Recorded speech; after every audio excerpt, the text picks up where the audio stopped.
Okay.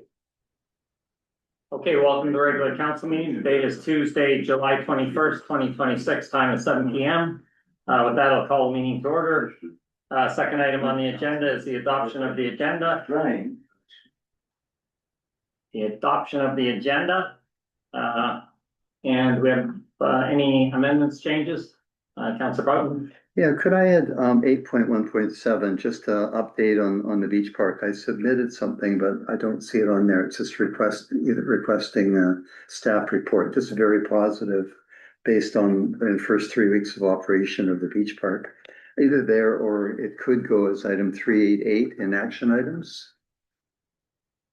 Okay. Would that be a reasonable? Yeah, Mr. Blackwell? You only have, after this, 3 council meetings left, so I'm not sure that I would be so inclined to hold everyone's feet to the fire on this. Normally, that would be a committee of the whole. Right. Piece, because there's no decision required, but I leave that to councils. Yeah, well, I think we had an incredibly positive outcome there and just, I think it'd be helpful just to. What number were you look at. suggesting? I was looking at 8.1.7. Okay. And just very brief. Verbal. And also, I'd like to, under item 8.4, emergency, I'd just like to discuss very briefly the emergency evacuation plan based on the fire in Kelvin Grove in the last few days. And just a very brief discussion of that. Okay. So 8.4 emergency, then 8.1 points. Okay, any other amendments, changes? No, okay, do a motion to approve the agenda as amended. Moved by Councilor Tunlin, second by Councilor Broughton, all in favor? Aye. Opposed, motion carried. Okay, we'll go right to public participation. Anyone in the gallery wish to speak? Please make the gallery, or sorry, the podium. Say your name, thank you. Marek Szwedzki, Johnson Road. I would like to share with you the fact that I walked here in heat, in sadness. I don't know why. My family purchased 250 Ocean View, and there's a small handful of people negatively addressing themselves. Out of 1,400 residents, there's just a few, but outspoken like hell. Don't know why. I would like to know why. I'll give you a few pointers to this. Everything we've done so far is 100% legal, correct, and without stepping over anything, any rules by province or village. So the question is, what drives the few people to be so negative? It was just 7 years ago, 2 properties adjacent to us, 230 and 240, were logged completely. One house was demolished and we built a new one. The other one was renovated because it was a dead end. The area was totally cut, everything, nothing left. The area was larger than what we cut now, but 7 years ago. The ocean looked even worse. And somehow nobody paid attention to it. Coming. Same thing was in Kelvin Grove for years, because there was no single tree. 98 homes was built. So where is the problem? We bought the property to expand our garden. And our garden is a botanical garden, and without any exaggeration, we have over 3,000 species, unique species. In a lower portion that we purchased, there are 2,000 species. We haven't had any useful species. The forest that we cut had nothing planted, it was just a forest. The idea is to rebuild this. We're starting already replanting it, and it will become an extension of our botanical garden. And I want to mention to you that when we purchased the property, our instant idea was to donate the land to the village. For 47 years, multiple people in the village were asking previous owners to allow a walkway between Kevin Grove and proper Lions Bay, and was denied every time categorically. When we purchased it with real intent to offer a walkway across the two locations for people to walk, we received a number of visits from Kevin Grove residents there thanking us for it. So I think a good thing to be.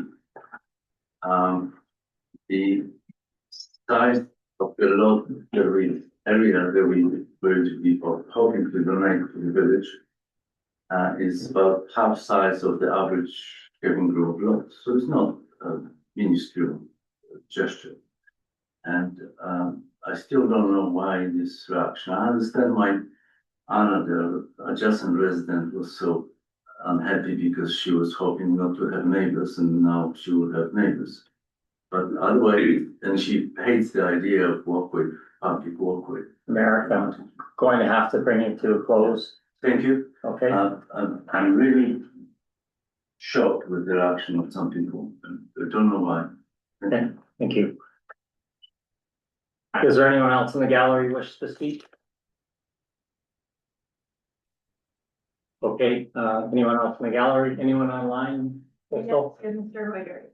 Okay, Mr. Reuter.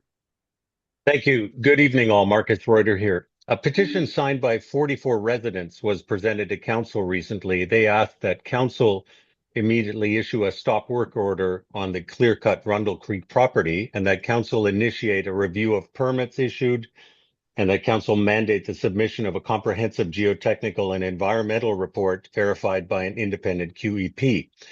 To this date, these requests have not come before council for attention that they so urgently require because staff has repeatedly claimed that the current soil deposit, soil removal, and land alteration bylaw does not specifically mention trees, amongst other things. Yet an expert opinion provided to council in April of 2018 by planning consultant Stephen Olmsted, a recognized professional in the field, defined land alteration as including, among other things, site clearing, removal of vegetation, landscaping, including planting and clearing, and tree removal. So clearly deforestation of this steep lot is significant land alteration. In fact, the existing soil bylaw explicitly mentions tree cover twice and slopes of more than 30% 4 times. And yet staff has repeatedly claimed the existing bylaw did not allow him to require crucial professional assessments of any kind. And all of this in an area identified in the Cordilleran report as a known hazard. It's also prima facie evident that the 30-meter riparian zone has been logged, notwithstanding that the soil bylaw, again, requires enforcement of provincial and federal regulations. And I'll remind everyone that by appointment, the principal bylaw enforcement officer of the municipality is the CAO. My questions are these. How is it that staff's failure to enforce existing bylaws represents anything other than an unforced liability for the municipality and taxpayers? And will council, as residents have asked, initiate an independent review into this matter? And will council also instruct the landowner to obtain the geotech and environmental studies to ascertain how the risks to public safety can be mitigated? Thank you very much. Thank you. Okay, anyone else, Crystal, online? Yes, however, they don't have a name, 507. Okay, 507, could you please disclose who you are, please? Yeah, great. It's ending, it's a long series of numbers ending in 507. 507. Okay, if you disclose your name and you'd like to speak, go ahead. Okay, Crystal, next. No one else. Okay, with that, we'll move on then. No delegations this evening. The approval of the minutes, a motion to approve the regular council meeting minutes of July 7th, 2026. We have a motion for that? So by Councilor Broughton, seconded by Councilor Abbott. Any amendments, changes? No, all in favor? You opposed, motion carried. Okay, business arising from the minutes? I have a couple. Okay. The pink bins question, I was gonna ask to put that on the unfinished business log. I think the director of operation told me that he's got something coming anyway. So maybe we'll just leave that, or we can add it to the unfinished business log. I didn't realize when I made that request last week that this RFP had actually closed. So I believe there should be something coming. Okay, any other items? Yeah, I've got some items that came up in these minutes. So they're on the action log, so maybe I'll just speak to them when we get to the action log. If that's okay. And then there was one other thing on page 12. There was a question raised by Tamara Leger about the gate on Soundview. And I know not everyone's been in all the EPC meetings, but this question has come up many times over the years, and in the last few resident evacuation meetings came up repetitively. I think this is something we need to take care of, and if we're only doing it just to satisfy resident concerns, even though everyone has, on the EPC side, concerns about people going down Soundview Trail on their own and all those other concerns, I understand all of that stuff. But there was one resident that brought up a simple solution. We could put a coded lock on that gate. And if there was a true emergency where residents needed to get out, we could use Lions Bay Alert or the pod system that's currently getting set up to give residents the code. And at that time, only at that time, they could open the gate if there was a true emergency. I think this solves the problem, and it allays residents' concerns that I've been hearing about for many years. So I just want to put that forward. Okay. All right, perhaps you can reach out to staff outside of this meeting. Okay, any other items? No? Okay, we'll move to item 7.1, the indemnification bylaw. The motion is that the indemnification bylaw 666 2026 be adopted. Do we have a motion for that? So moved by Councillor Broughton, seconded by Councillor Cunliffe. Discussion. It's on page 13. Yeah, I just want to bring up one matter. In the previous reading of this, or the first reading, I guess, of this indemnification bylaw, there was a motion by me to defer one section and to remove the section that allowed for the CAO to have, exclusive decision making on this up until a value of $20,000. I went and listened to that recording again, and I think we made I know we made a procedural error in the meeting. I put these two motions forward before we call the question. Jamie says we're voting on what Neville said, and there's a general agreement, and we did. So I think we actually removed that clause already, and at very worst, I think we should have a reconsideration of that clause. And I think procedurally we actually removed it in that meeting. I went to listen to the recording. Okay, I think we'd have to have our corporate officer review that. Unless Mr. Blackwell, you've got any comments? The only comment is, that's not what I heard, but I think the proper process would be to go and double check. The only concern is, after this, you have 3 council meetings left. And my concern is that a lot of the stuff is going to stall unless you start moving ahead and making some decisions. But if it's council's desire, we can go check. The next formal council meeting is September 1st. Okay, Councillor Brown. I think if we're voting on the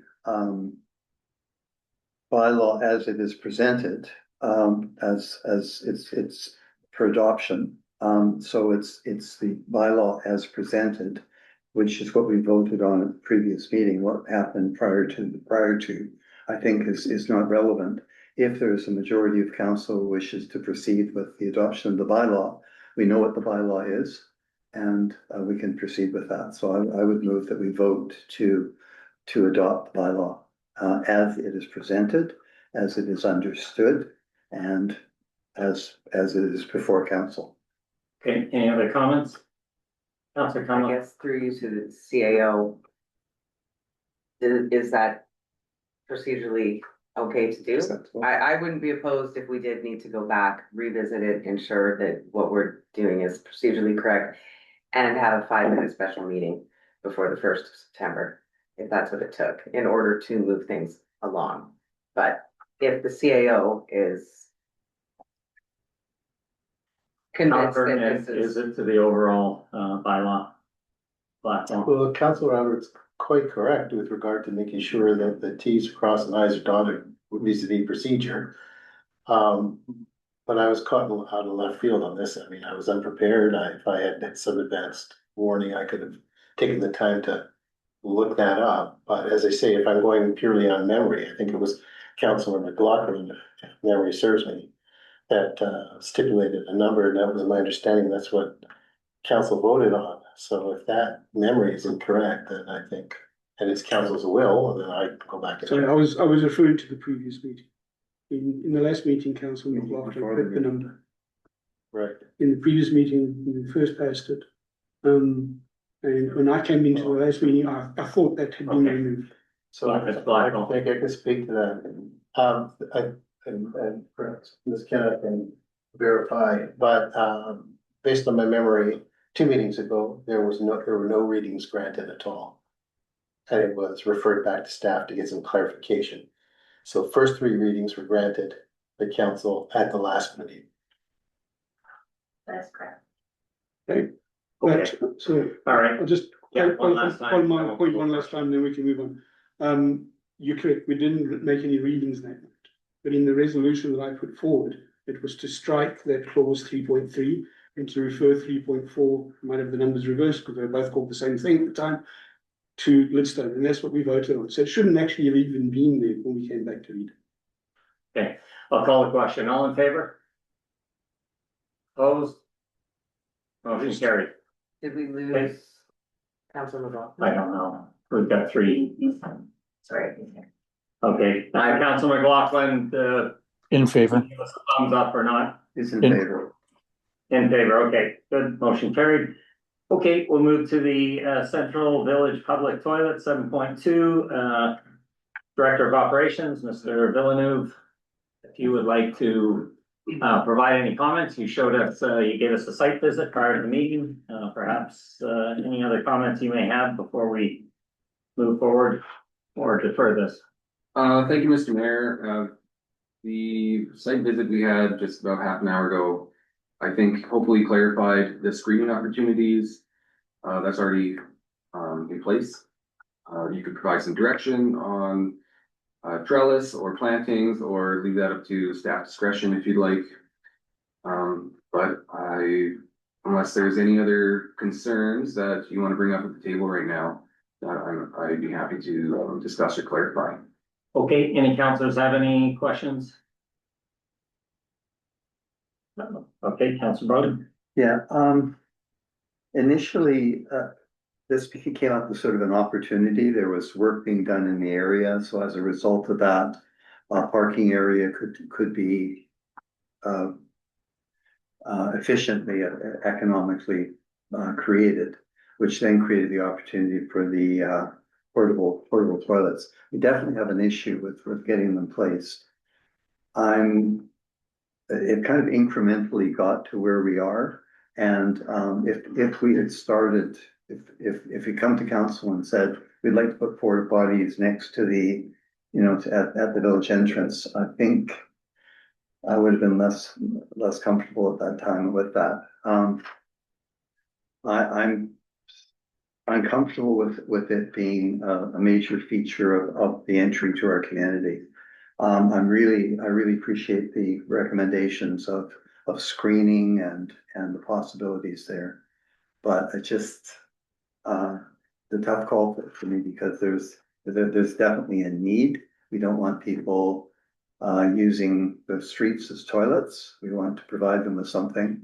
But I'm just a bit concerned about the impact it may have on that neighborhood and so on. So I'm very cautious about proceeding with this. Mr. Blackwell. Thank you. Just a reminder to council, in case this is slipped from your radar.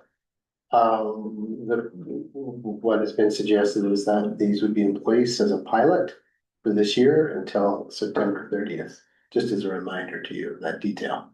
Okay, Mr. Villeneuve, was there any options to move to Park and Ride or any other locations? Have you identified anything else? The problems with any toilets on MOT land is it's subject to their discretion and their permission. As of right now, the previous discussions with them, there is no appetite for MOT to permit any toilets or really any structure on their right of way without fulsome approval and or application review. They review hazards, they review risks.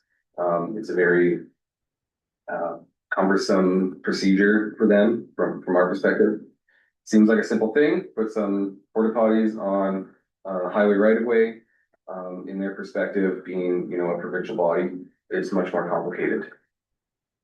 So any opportunities at Park and Ride, and any opportunities within MOT right of way, I would hazard would be a definite no from MOT. Councillor Abbott, you have your hand up? Yeah, dawned on me when you said that now. But MOT have jurisdiction on all the creeks, right?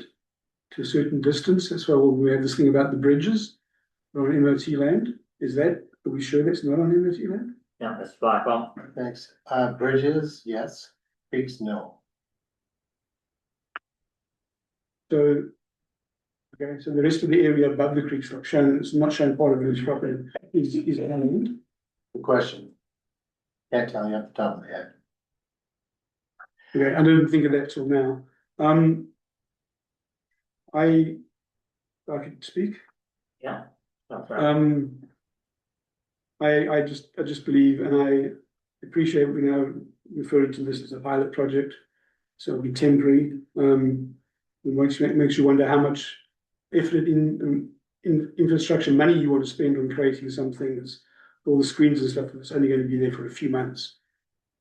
Because I don't believe it's a permanent solution. I think we already spend over $50,000 in porta potties. Bulk of that forced on us by hikers up at the trailhead, up on my side of the village. I understand that, but there are in other areas. I think porta potties should not be a solution. We've got to find other ways, regardless of whether they're there or anywhere else. To be honest.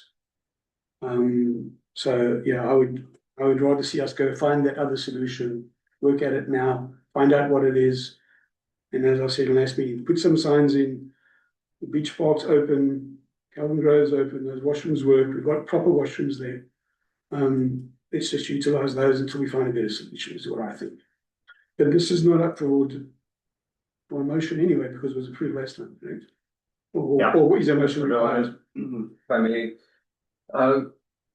one of the challenges in the village with toilets is that we don't have a holistic sanitary system. So any toilet location would be subject to a septic, like a permanent toilet location would need a septic system. It's just not feasible in most locations and would be very expensive to implement. Whereas the porta potty solutions are temporary. Generally, they get delivered, they're maintained regularly, and they get removed when demand is not necessitates it any longer. How do you minimize the optics of it and the smell and all the associated, negative aspects? Like I said, there's screening opportunities. The topsoil is already in place near the rocks. We could put screening like a trellis. We could plant that. The smells. I mean, generally the porta potties are not a sewage smell. They are a deodorizer smell of some kind. Really depends on the prevailing winds, which way any odors may or may not go. That's really out of staff's control, it's out of anyone's control. But I do understand proximity to porta potties would be more of a negative perception to people in the village. But we know there's a demand. This has been on the action log for about 18 months. This is council and staff and members of the public that I understand have not been able to provide a solution that the council's happy with up till now. But we do know there's a demand. There's people defecating and going to the bathroom all over the village. Each one of you had an example right beside their house in our meeting half an hour ago. This is center of town. There is demand. People are going to the bathroom in the woods. We're providing them an opportunity to, we're providing them the opportunity to not go in the woods anymore. Okay, Councilor Conlon. I mean, I appreciate that it's June 21st or July 21st, where we can't really sit on this much longer. The summer's over and people are, like you said, using the washroom on the end of our driveways. Would it be, could I put a motion forward to ask staff to do that application to Modi to explore the park and ride option? It would also fit with people that are on transit. So if you're waiting for the bus and you need to use the washroom, you just walk 50 meters. I like to say it's gonna be cumbersome and long. But if we could get that started, then maybe this time next year, we have a different option to look at. Can I get a second? Yeah, seconded by Councilor Abbott. Discussion? Okay, I'm unclear what we're suggesting that we proceed. That we with the ask porta that- potties and go ahead. I think this year we're kind of, it's not ideal, obviously, but if someone has a porta potty at that site to use, as opposed to just going to the washroom right there anyway, which they're doing, that's better. Is it a permanent solution? Is that the permanent site? I don't think so. In fact, I would never want to see a permanent washroom site there unless it was a proper building, but you just said that now we're looking at a big budget. But the park and ride makes sense. Most of the people that are seeking these facilities are highway travelers. They're not coming to Lions Bay for any other purpose than to try to find a place to use the washroom. So I think it's appropriate that it would be situated on Modi land. Okay, Councilor Conlon, so the motion is to move forward on the pilot project and staff look into the park and ride option. Well, look into the park and ride option, and I don't know if we need a motion to move ahead with the pilot project, because it's already kind of in the works. But move forward with the Modi option for next season. Okay, and it's seconded by Councilor Abbott. Comment? Yeah, if we are going to approve the pilot project, let's be clear, we're saying that it is just a pilot project. Right, and we are going to go find another solution. That's the case, that I'm in favour of it, and stand we out of time. They I will would be also- moved on September 30th. We've already moved on September 30th, and we have to find another solution. The other thing, we should consider other solutions. I mean, portable skid mounted washrooms that you pump out. Yeah, how quickly do they fill up? Someone leaves a tap running and there are all kind of issues around those things. They look more like a washroom. They are more contained. They do not get as smelly, you know the ones I'm talking about, right? So those kind of solutions, rented or bought, something that just isn't a porta potty in the middle of the village is what I'm saying. Okay, all in favor? Opposed, motion carried. Okay, next item, youth category for Citizen of the Year award. Okay, we'll go around the table. Any discussion? I'll go first. Have a- I thought that There's was, no report on that. There's no This was brought up. report. why is it there? If I may, we added it, or council added it to the agenda last meeting, however, the item was not discussed. So in the committee of the whole, it was brought over from the committee of the whole to make a resolution that staff follow up or staff look into it, whatever it may be, but the item was actually never discussed to us before. Could we defer this at this point? Well, Table this? sorry, can I make a suggestion? Yeah, Councilor Abbott. Could I move the motion that we never moved last time, because we did discuss it? I think we came to agreed conclusion. And as I recall it, in the committee of the whole meeting, it was to direct staff to go back and create a policy that covered the youth award, as well as clearly defining the criteria for the two other awards. That was the decision we made in the committee of the whole. I'd like to put that forward as a motion. Okay, do I have a second? Second, all in favor? This, Opposed? In Opposed? favor or opposed? Opposed. Opposed, okay, motion carried. Yeah, Councilor, I'm sorry, I'm sorry, I should have spoken to that motion. sorry, I thought, I moved a little quick on you there. Yeah, that's fine. Did other councils want to hear what Councillor McLaughlin or Councillor Broughton has to say? Go ahead. I think we- I differ. I appreciate the opportunity, just very, I'm sorry. Okay. I am. Motion's carried. but- Motion is carried, just a quick comment. I am 110% supportive of all forms of recognition as I'm clearly involved in many different recognitions in the community. I just, we're coming up to an OCP. We need to be looking at our culture in terms of appreciation, how we do that. I think in terms of youth involved here, typically the citizen of distinction and citizens of the year are often lifelong and long-term residents. So while I totally support the concept, I just think it needs to be very carefully and very respectfully looked at. And I would certainly be prepared to work on any group that's creating some policies and Okay. procedures for that. All right, thank you So for I those pulled it comments. just as a Yeah, blanket. well, I think staff is gonna look into that and they'll report back, so there'll be another opportunity. Okay, thank you for that. Okay, we'll move on to the action items, page 20. Any items, councillors wish to pull out, discuss? I've got a bit of a list. Okay. Um, Abbott? okay, so the first one's 370, 371. Sorry, I've got a discussion on the item 3833 on that one, so I'll pass it. So I should don't need to talk to us now. 373. I just had a question about the noise monitors which are in place. Thank you very much. I don't know that we discussed access to the data. I know Port Moody, for example, the whole world can go see it. It is live information that's downloaded to a website. Anyone that knows a login can see it. Have we given that some thought? Are we going to make the data available to everyone? Which I think it should be, or a limited group, or who's going to get to see it?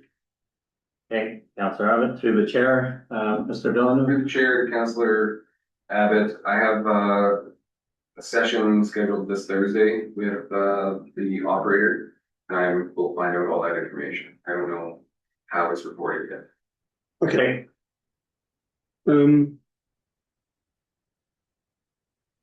Item 376.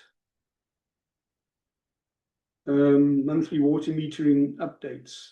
So if we're going to have monthly, we're now having we're taking the summer off and we're coming back. We've got 2 more months. What's the plan on those? How many are we likely to get? Or? Mr. Villeneuve. Through the chair, council, as I've stated previously, I consider this a 2-phase project. Phase 1 is meter supply. I just finalized negotiations with the preferred supplier today. I expect to have a signed contract by the end of the week. And delivery, within kind of 5 weeks expected for those meters. The tender for installation closed about a week and a half ago. I'm working through the evaluation. Hopefully I can award that within the next week or so as well. Right. Okay, Councillor Abbott, anything else? Yeah, to all of them, as I said. 382, we spoke about it earlier. You're going to come back to us. So that's the pink bins. So unless something you want to tell us now. Councillor Abbott, I'll just remind you, go through the Signature, check, okay. just so we're not having a discussion, open That's fine. discussion back and forth. I have, fair enough. Yeah, most of my questions were actually for the DAO. That's why I just thought through the chair ones. Next question. Through the chair, Ian, Enrique, were we able to update it in the pink bins now, or is it going to be later? Through the chair to Councillor Abbott, again, the solid waste contract closed about 2.5 weeks ago. I'm working through the evaluation of that. Once we have heard the vendor and I can award that contract, I'll be able to provide more updates on the pink bins. Okay, Okay. Councillor Abbott. My next one's for the DO as well. So through the chair, this is on the COD. Well, actually, I don't know who's addressed to. The action is listed here as Director of Operations, but I'm not sure. Who. 383. Yeah, 383. So we agreed we were going to promote the small metals, change the site, some signage, and do a village update. The committee member that is active on this offered to do a bit of a communications plan or write the village update. Can someone tell me where we at with that and what we can move on? Mr. Blackwell, would you like some help from the committee? No, that's administrative work, that's staff work. The offer's kind, but that rests with staff. With regard to any updates on it, I can't provide any. I don't know if Mr. Villeneuve is in a position to provide any update on that, but Through the chair, again, with the solid waste contract not yet awarded, I can provide some more information at a later date. Okay, thank you. Councillor Abbott? One other point on there, just to be clear. This is already happening, we know that. Word got out because we discussed it in the council meeting and it got published in the watershed. They're already taking away the metal. Only the people that read the watershed are actually doing it. And that's why I offer the council committee could help. It's kind of like a 10-minute activity and it's done. It'll be really quick, and then everyone can benefit from what a handful of the village already benefiting from. I really think a simple offer to help. Committee can write something, goes out through the village office. You guys change it as much as you like. And we can put this behind us. It's been sitting there since June 2nd. Mr. Blackwell? yes. How can I assist? Anything further you want to add? No, I've got nothing further. Okay, Councillor Abbott? Next item. Okay, just an update on item 385. I have not forgotten about that action. I have left messages with Jeremy, and as it responded, I will admit I only left them last week, not the week before. So he might be away. I'll probably just reach out to his staff, second in command staff member, and we'll get an update. And I'll just share it with council so it doesn't wait for 2 months. Okay, anything else, Councillor Abbott? No, I'm good. Okay.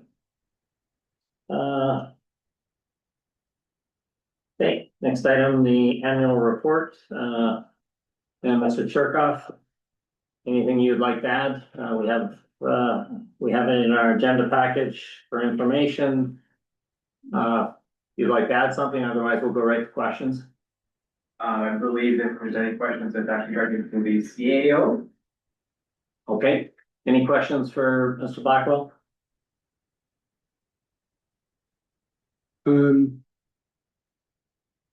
I have one. Okay. The Finance and Audit Committee is listed having Donald Moore as a Correct. member. Is that typo or mistake? No, Donald offered to volunteer his time. We haven't had to have a meeting as of yet, so if we do, we'll formalize that and welcome him to the committee. Okay. Excellent. Okay, any other questions? Yeah, I have one other one. On page 42. There's a table here, statistics from the administration. And it says website average users by month. And I won't read all the years, but 2025 it was 3,300 people. Is that really unique users, or is that? I find that an astoundingly large number. Mr. Blackwell?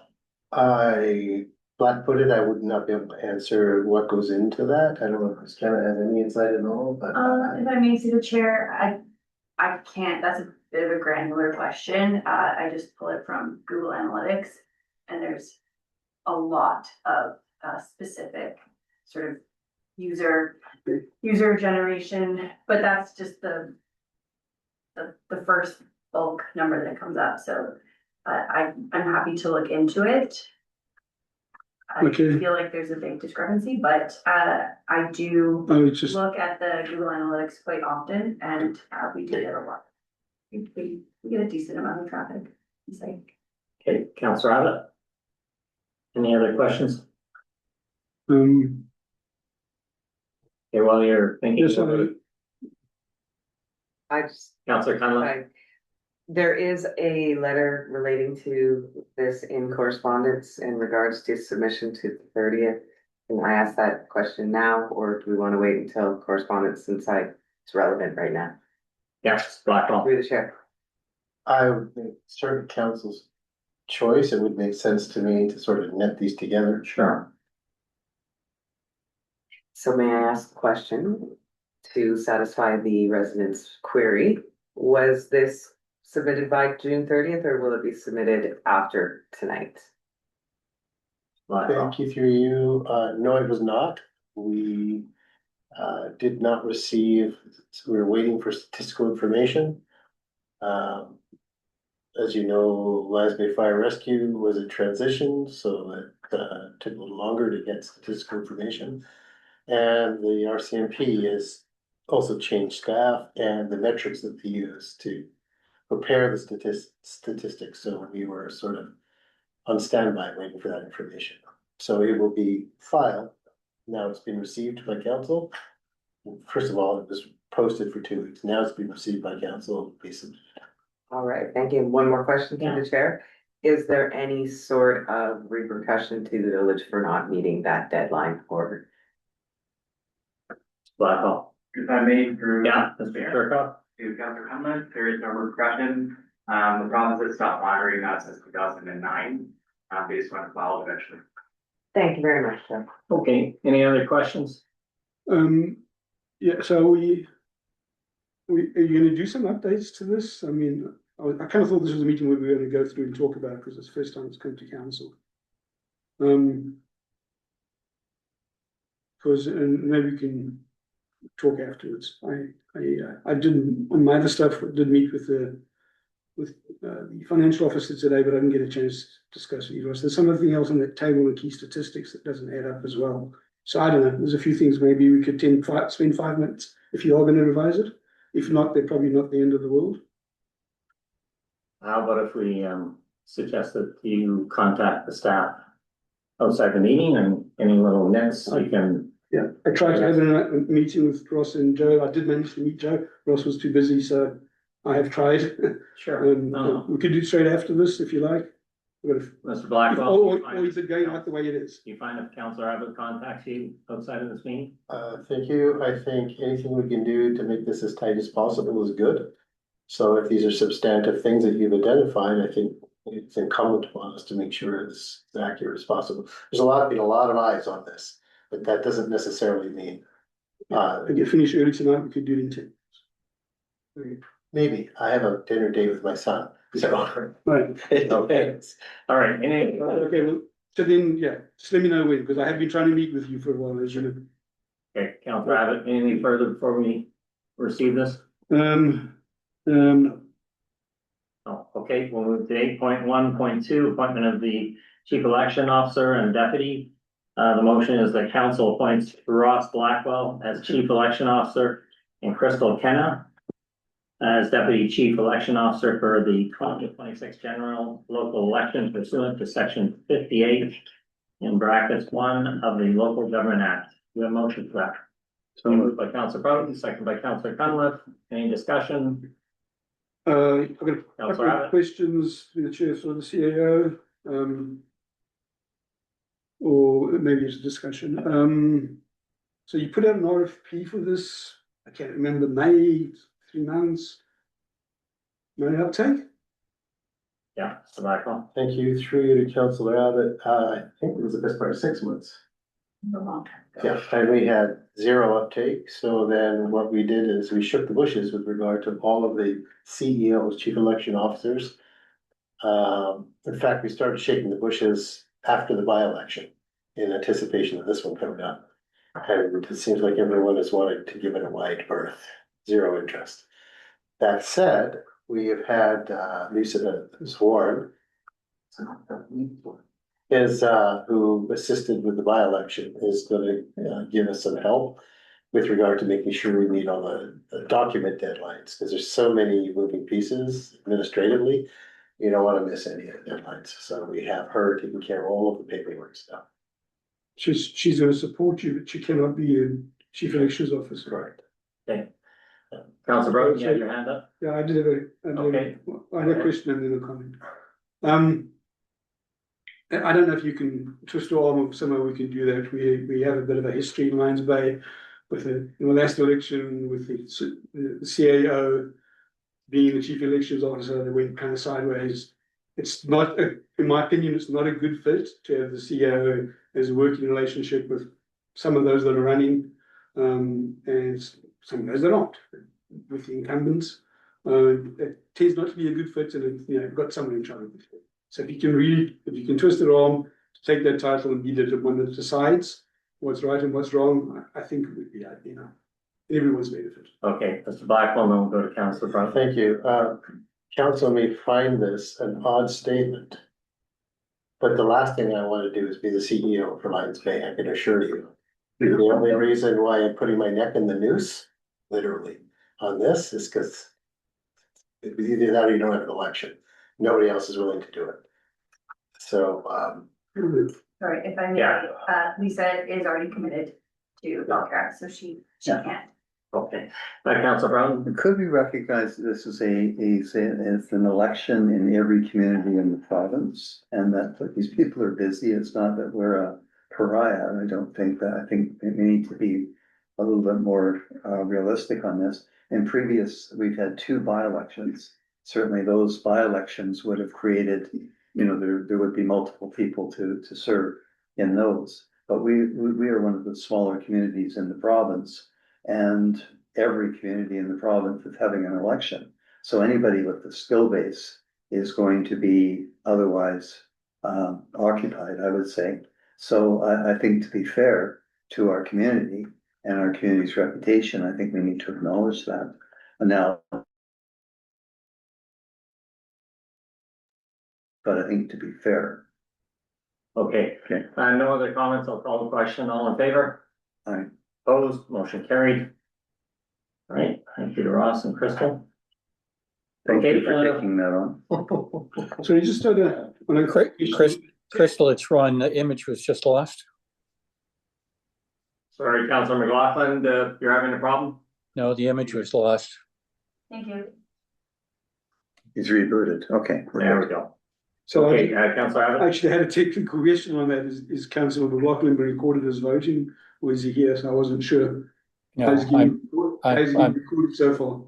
voting in positive. Okay. Okay. 8.1.3, accounts payable. We have a report within the agenda for information. Mr. Cherkoff, you'd like to add to that? I have nothing to add, so just for information, if there are any specific questions regarding payments or invoices, I'm happy to answer those in person or through email. And I obviously can't memorize every single invoice. If there's a question coming today, I might do my best if there are any questions. Okay. Any questions by the councillors? Councillor Abbott? So you and I raised some questions with you today. There was some changes and notes you were going to make. Is that going to come back to us? Or how is that going to work? For the AP report? No, I'm talking about the AP report. Sorry, I thought you said we were talking about work. We're doing the AP report. Accounts payable. Okay, I apologize. Yeah. I thought we were doing that. Okay, any questions? No? Okay, we'll receive that. Good information.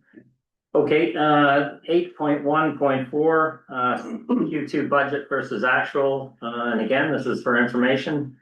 Mr. Cherkoff, anything to add before we open up for questions? Going through you, the mayor, to Councilor Abbott from his question previously, yes. As a result of our conversation, I have updated some of the presentation and some of the classifications according to our discussion. It will go forward to Q3 report. I'm happy to send over the revised Q2 to the council. But as far as that, I would just put it into the Q3 report. nothing substantive, it was just some items that council had picked up on that, one bucket versus the other bucket and what have you. Okay, any other questions? Councillor Abbott? Yeah, I have a general question which I raised today with the CFO, but he couldn't answer. So my general question is, there are a few line items that are over budget already halfway through the year, or clearly will be very soon. In our discussion today, there was one or two of them that clearly was something that could have been moved to another bucket or should have been in another bucket. It makes them not over budget, but it still leaves, I'm gonna guess, I can't remember, 3 or 4 or 5 items that are over budget. And my understanding was the purpose of this was anything that's over budget needs to get a budget increase request, whatever we call that, the acronym we use or whatever term we use. But we need a change notice, whatever you want to call it, to increase the budget. So how is that meant to work? And I actually thought the idea of this was actually to start that process, but we seem to have got to this point and don't have a plan for how we're going to do the budget increases. Mr. Blackwell? I can lean off before I hand it over to Mr. Jerkoff. So, as the budgets are hard to predict. Usually they track fine, but they don't always. And so as budgets, spike in one area or other, staff have to get together and have a conversation about how that can be mitigated. The worst case scenario, if you want to call it a worst case scenario, or the simplest scenario is that it comes back to council.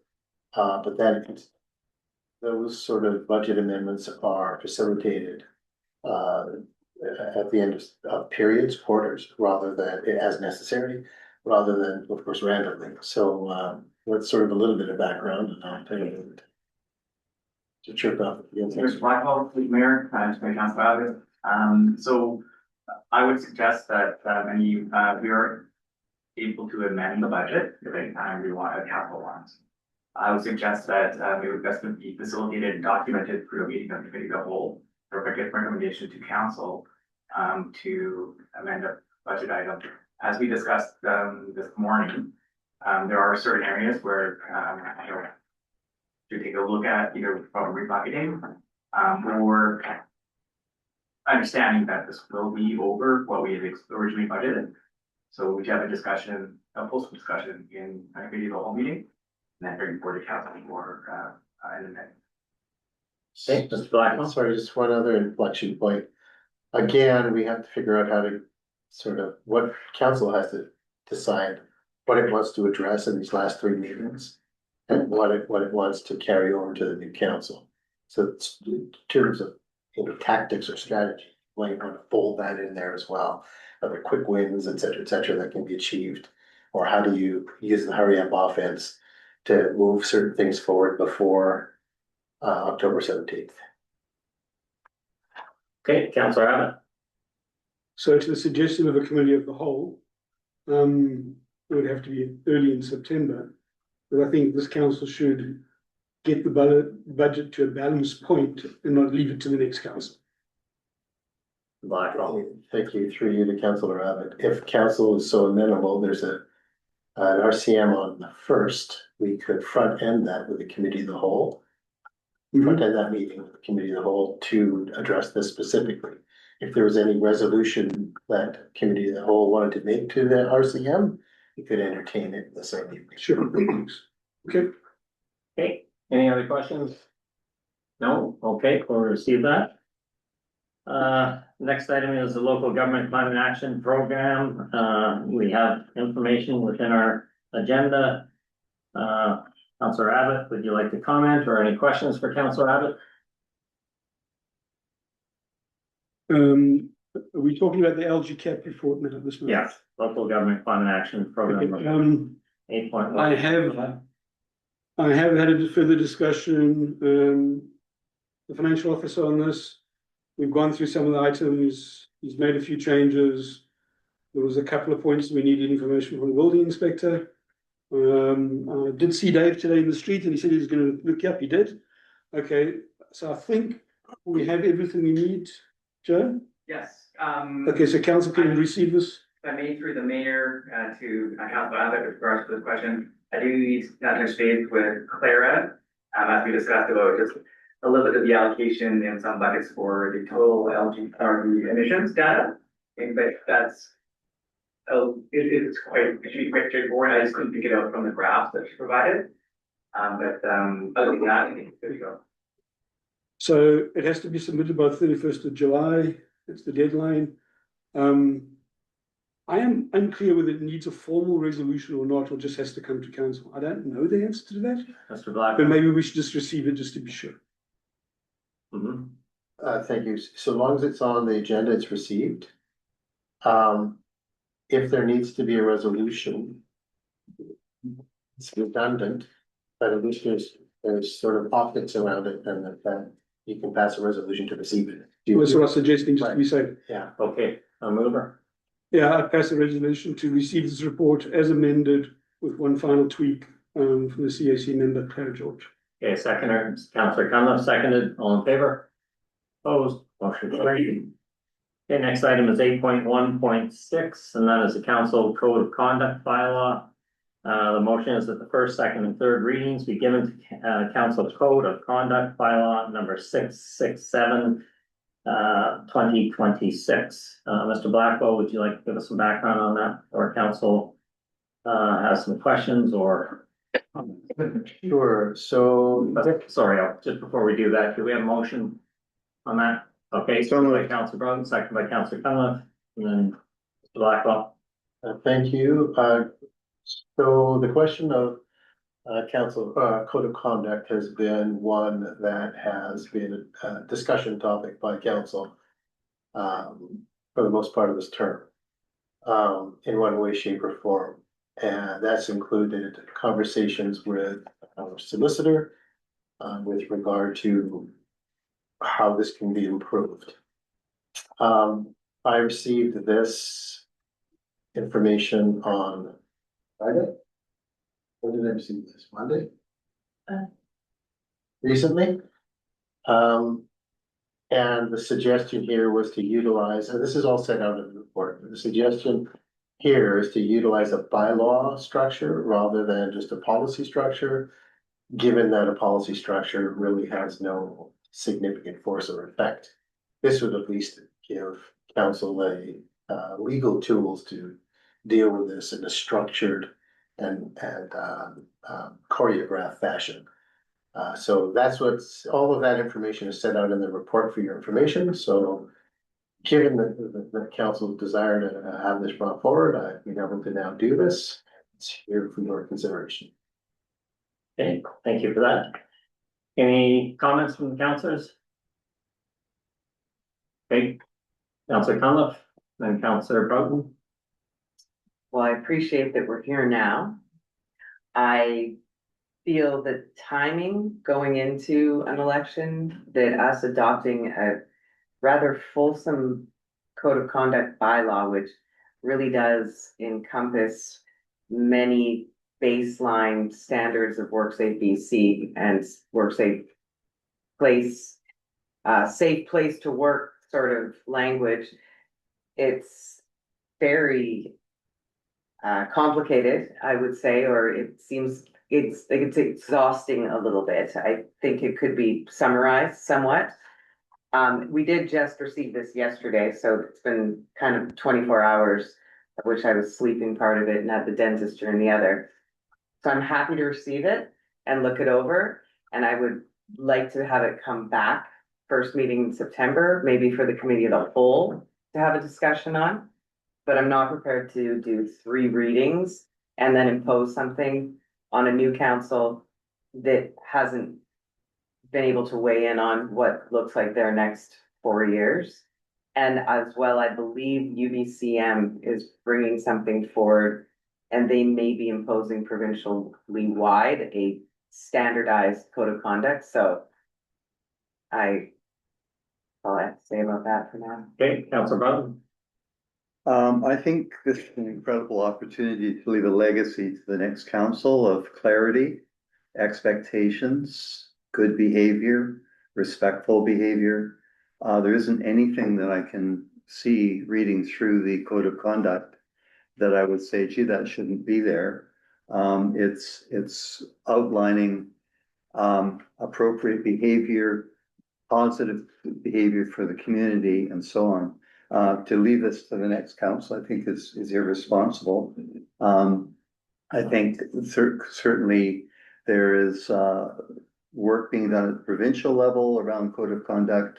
We've been asking our village solicitor and presumably running up legal bills to do with code of conduct issues. And I think it's the only responsible thing to do is to give first, second, and third reading at this point, carefully review it. If there's things that we find are distasteful or somehow problematic, we can definitely work on those. But this is a very thorough and very responsible document to my mind, and I would support first, second, and third reading at this point. Okay, Councillor Abbott, you had your hand up. Yeah, I polar opposite. First of all, I haven't had time to read it. I've not surprised. I've skimmed read it, bits of it. Actually, I haven't even skimmed it. I didn't have time. We only got it yesterday. I've been working all day with the section. The time I took to meet with Joe, so I haven't had time to do it here. But why I disagree more so is this idea of a legacy for the next council. So I will remind this council that I was the only councillor that signed our code of conduct. The three at the time wanted it amended and they wouldn't sign it. So, and on the previous council, hear me out, please. And on the previous council, I got the code of conduct and I was on the bus coming to the swearing in ceremony. I thought, I don't agree with this. And I asked the CEO, what do we do? And he said, no, council gets to amend it. So no one signed the code of conduct and the like. We all took the oath of office. We revised the code of conduct to the one that I subsequently signed and everyone else did. You guys didn't like. And so in the last 2 years, the new council has decided, as is their right, what is the code of conduct. We cannot legislate or rule from the grave is the term that Fred Bain used to use. We cannot tell the next council what the code of conduct has to be. It doesn't work that way. So I would suggest we don't do it. Okay, Councillor McLaughlin, any comments? Thank you very much, Mayor Barry. I have a different view that this is not a legacy. This is strong-handed. I concur with Councillor Abbott, which I'll editorialize in a slightly different way. After 3 3/4 years of not putting it forward, 27 hours before the last meeting of summer break, and then substantially, perhaps 3 meetings before the election, I believe this is the next council's opportunity, that they can guide their future. We should not be ruling from the grave. Thank you. Okay. I'll just add that I know there's been other attempts. Lawyer Anthony Tobin, our number 2 CAO, drafted a new code of conduct on January 20th, 2023. And since that time, this council has incurred well over 85,000 in harassment, bullying investigations. There's been another 20,000 in the last 6 months. I don't think this has let up. I think that this has been put together with advice from our provincial advisors, from our CAO, and from Lidstone and Company. And to kick this down the road further, I don't really think we've earned the right to put this off any longer. So, no, I would be saying the first and second and third readings would be appropriate, in my opinion. So I'll call the question. All in favor? Opposed? Opposed. Councillor McLaughlin, are you opposed to the new code of conduct? Heartily opposed. Sorry, is that a for or against? Heartily opposed. Heartily, you said. Heartily. Okay, opposed. Okay. Motion defeated. Councillor Cunliffe? Can I request that staff brings this back for first, second, and third readings, or bring it back in September so I can actually read it? Yeah, Mr. Blackwell. You're gonna have to do that, because how it stands now is that you've asked staff to do this for 2 years. We've brought it to you, and now you're shooting it down. So, it's nonsensical, quite honestly. So There's been money invested in this, we paid lawyers to develop this. So it's not only confusing for us to know what to bring forward if you guys keep shooting it down. But if you want this to have life, then you're gonna have to give it life, otherwise, as it stands now, it's dead. Okay, just to review, there is a first, a second, and a third reading, and then a final reading. So we, We just defeated it. yeah, we just defeated, the first and the second and third reading. Mr. Blackwell, is there any way to revive this, or is the code of conduct, continue to be non-existent? Well, so thank you. So as I said, as it stands now, it's dead, so council could consider either first or second reading instead of 1, 2, and 3, or just a first reading. So there, you have two other options. Can we request that it comes back for a first reading or first and what, however it wants to look? Because I Mr. Blackwell. honestly have not read it, so I don't wanna vote that I've read something that I haven't read. That would be disingenuous. So Okay, I'm gonna just remind all councilors that it is their responsibility to read the agenda prior to coming to a meeting. Understood, and that being said, it was received at 4 something PM yesterday. I I had an evening making dinner and enjoying time with my family. Then I worked all day and I slept. I have not physically had the time to read the report in the way that it deserves to be read. Receiving some information less than 24 hours before you ask somebody to vote on something, in my mind, is not fair. Okay, Councilor Broughton? I would fully support, putting this on the record as through a first reading. So, if procedurally I'm able to do that, I would like to move first that we pass the first reading of this, which is basically the effect is receiving the document and paying close attention to it, because it will then come back presumably in in September for second and subsequent readings with whatever adjustments need to occur. But I'm very concerned about voting down provisions that create acceptable, responsible, ethical behavior by council members. Okay, do we have a second for that? Okay, Councilor Conlon, second, all in favor? Opposed? Okay, Councilor Abbott opposed, Councilor McLaughlin Opposed? opposed, okay, motion carried. On the first reading, Good. okay. Beach Park, And we'll move to the, 8.1.7, just was hoping for a very quick. we've got 8.3, No, 8. we got 8.3.2, new storage construction. No, we're at 8.1.6 was the code of conduct. 8.1.7 is the beach park operation update You're correct. added to the agenda. 8.1.7, Okay, just very, very briefly, also, Mr. this is Blackwell. not on table, but this is just information to assist in moving us along here. The beach park was opened on July the 1st, and I think has been seen, this was provided last week, and I was surprised to not see it on the agenda, but so I appreciate it being placed on the agenda at this point. So just if I actually had questions for the CAO and asked that it be a staff report, but I'm wondering if to expedite it, if I skip through a number of items and just make note that in the first 3 weeks of the beach park has had a successful opening of the Aaron Moore playground on June the 30th. The ribbon cutting and was outstanding on July the 1st. Canada Day celebration was outstanding. And they're very well received by the beach park has been very well received by the community. I was asking if there's anything particular in terms of operation successes that staff would like to highlight. Operation challenges. I know there were some problems with the toilets initially. Don't know if that's been resolved. Simple issue, hopefully.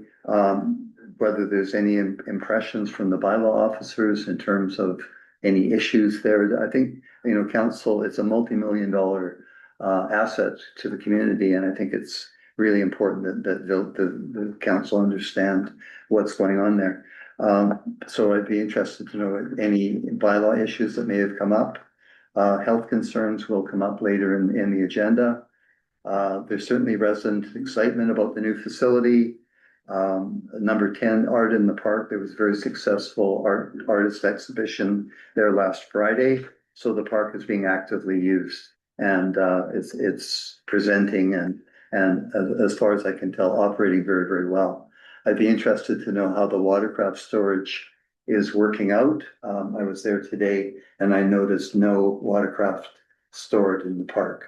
So I'm just not sure whether there's decals have been distributed, where we are with that. So I'm just asking for a quick update. So I guess in terms of successes and challenges around operation and maybe where we are with the watercraft. Okay, Mr. Blackwell or Councilor McLaughlin, watercraft storage. Just if I could, administratively, I just want to point out that should not be under staff reports, it should be under council reports. So this would be now out of sequence, it would be properly numbered 8.3.8. So when you look at the minutes next time, it'll reflect that. Okay, good. Okay, point taken. All right, any update on the water storage? If I may, Mayor Barry, this is far Yeah. from a short period. This is far from a short report. Councillor Broughton has decided to bring on the table here. And bringing up the watercraft is something that he could have contacted me with directly. I'll be extremely blunt on this matter. The watercraft have the place. The eye bolts are in place. The decals are at the office when people come, or they can be mailed out. Thank you. Okay, thank you for that update. Thank you for that. Any other comments before we move on? No, okay, we'll move right to 8 Thank you. right to 8.3.2, new storage construction. The motion is that an increase in the budget allocation of up to $30,000 be given to the new data/ESS storage facility project to strengthen the upper floor such that it can be safely used for municipal storage. Mr. Blackwell, anything to add before we move that motion forward? Thank you. This is actually not a staff report. This is a report from Councilor McLaughlin, and I'll just preface it, obviously turn it over to him to fill you in. But this is to do with the storage facility. What came forward was the cheapest option for construction costs, which was to put the heavy file storage on the ground floor where no additional structural considerations had to be contemplated.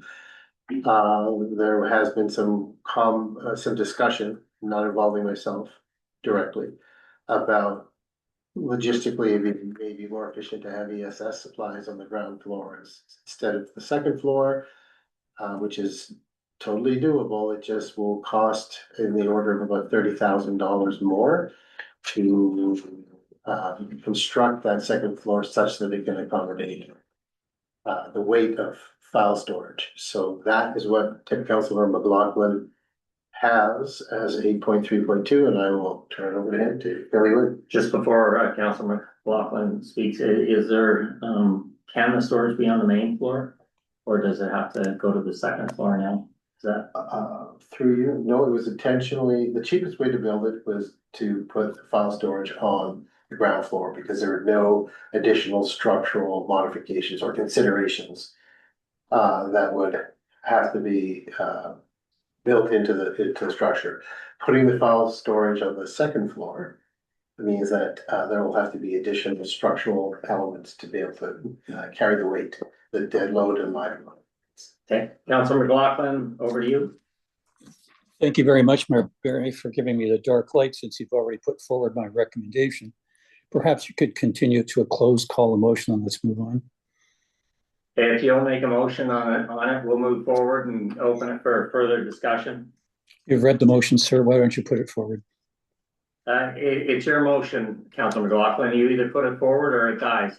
I wish you hadn't mentioned it then, because otherwise I would have put it forward at that time. I do put it forward now, somewhat late in the party.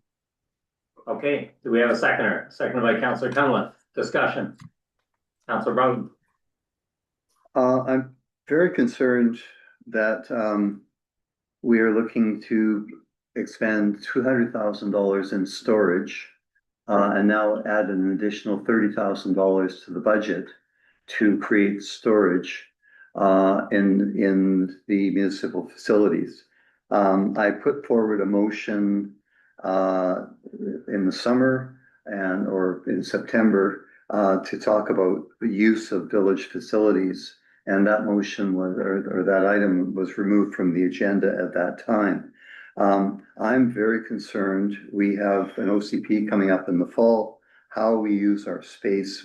We have precious space, and we're designating $250,000 to file storage and ESS storage. And I'm really scratching my head as to how we're looking to reinforce the floor in order to have heavier filing cabinets when it's not 1986, it is 2026. And I'm very unclear as to why we would be keeping paper and why and how we can track the materials that are being filed and so on. I'm very concerned. I raised this issue in a meeting 2 or 3 meetings back in terms of the $200,000 expenditure, and at that time was very concerned about the implications for those people who were deferring their taxes, and was told at that time it was a done deal and moving ahead. I'm now concerned that this done deal is now adding an additional $30,000, which is what, 1.5 or 2 points onto our tax roll. I just think it's ill-advised. We have limited meeting space. We're moving into an aging in place population with nowhere to age in place and to meet. We've taken one of the meeting spaces in terms of the kitchen area and used that for storage. At a minimum, I think that if we're moving ahead with this, that wet space needs to be returned to its proper use, which is food preparation and use by the village. But I'm just very concerned that this is a huge number for storage. And I think there has to be alternatives to it. And so I oppose any additional funds being granted to this, and in fact would prefer that we deferred moving ahead with this project until we have a better sense from the OCP as to how people want their village facilities used. Okay, Mr. Blackwell, once again, what's staff's take on this? Yeah, sure.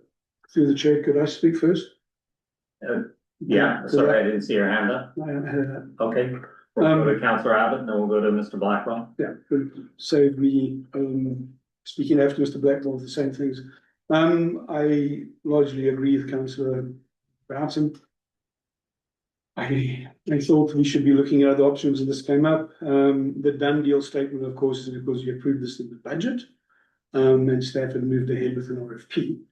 So that's part of the problem. I'll be a little more concise.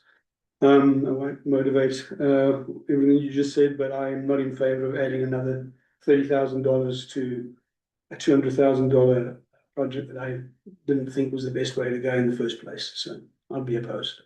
Okay, Mr. Blackwell, staff's take on this.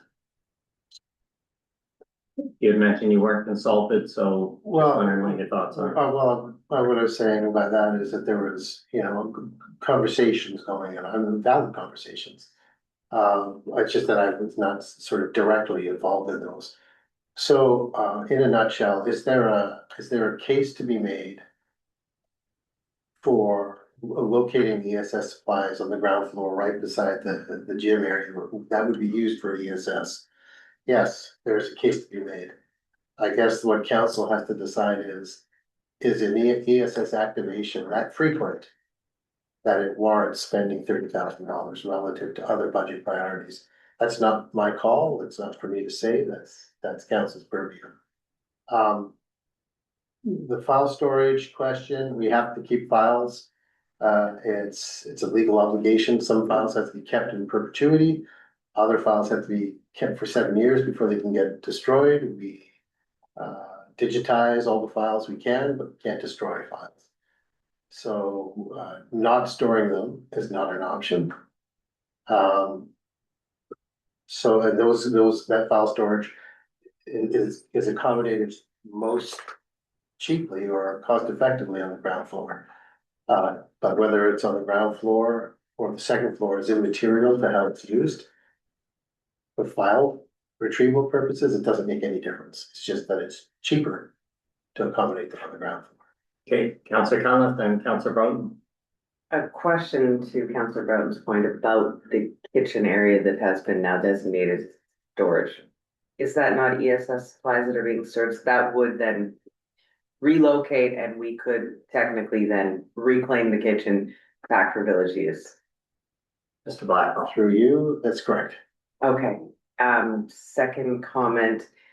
I don't like to say that we need the ESS stuff more easily accessible because we use it that often, but we've had in this council alone and within just this last week, situations that very much could have necessitated easy access to ESS supplies. So I understand the file storage is moot. It's very irritating and we are not alone. There are many other industries where you are required and you spend thousands of dollars a month just storing them in a secure, locked, fireproof facility.